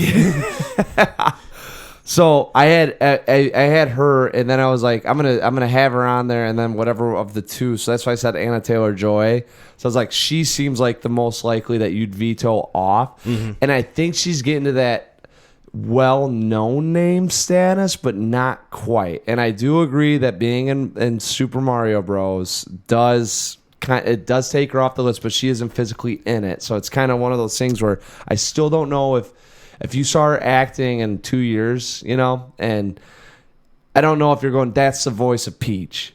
I could be off, but I also understand it. There's also, and I guess this isn't really like a point against her, but I also remembered Queen's Gambit. Yeah. That was a pretty huge show when that came out at the time. The show, we do movies, so if it's a big show or not, I think it's got to be kind of like a cultural revelation. Like Game of Thrones. Breaking Bad. Well, or Game of Thrones. Yeah. Breaking Bad's like one of the ones like coaching. I was talking, my kid, like the kids I'm coaching are asking me if I've seen Breaking Bad. Like they're 17, 18-year-old kids. I'm like, oh, which is shit. great. Yeah. I was like, of course. Please. Yeah. Have I seen it? Well, I told him, I was like, if our defense could emulate one person, it'd be Walter White. The better question is, when have I not seen it? Yeah. So, But yeah, like I said, it's not that I would use that against her, right. per se. No, doing these things, I just want to have that. I think I think they have to be really, big shows to, Yeah. yeah. So Cultural significance. Queen's Gambit, it could stick within that realm, but is there another season? Like, it was just like one thing, right? I think it was just the one season. Like, they had 6 episodes or 8 episodes. Something like Probably that. 10. Something or another. Yeah. Oh, shit. And was that all there was? And all there ever will be. My backups, if you're curious. Yeah, I was gonna ask. So the one that I would have switched out if you had contested one and made a good case, I would have put in Jenna Malone. She's in Neon Demon. She's the one who Tall one that's got the... Nope, she's the short one. She's the makeup artist. Oh. Girl. Oh, yeah. Mm-hmm. That ends up, yeah. She's in Donnie Darko. Okay. She's the girlfriend in that.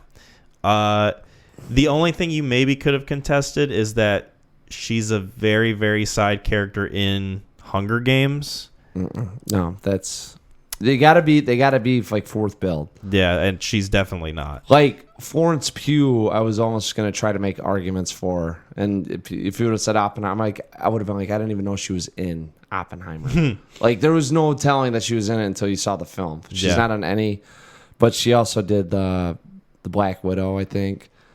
Yeah, she was Black Widow movie. Yeah, so I was like, all right, I'm not gonna. And that's funny too, because I also had her as a backup, which is funny that she's a backup because it's like you could make more of a case against her than any of the other ones that I have. Yeah. In this. And then another one I had, and this would have been a real big stretch. Rebecca Ferguson. She's in the newer Mission Impossible movies. She's in Dr. Sleep. I think is she the head antagonist in Dr. Sleep? Yes. Okay. Yep. Yeah. She's the lady with the hat. Yes. I really like her in pretty much most everything I've seen, but it would have been more of a stretch, I think, for her because like her being in Mission Impossible kind of makes it a bit more difficult. Yeah. But that's what the backups are for. So there you have that. Nice. Yeah. Cool. All right. Speaking of cool. Speaking of sweet. You're a cool guy, and you get to make a recommendation. I know. You know, I swear to Christ, it's always like halfway through the week I go, you know what?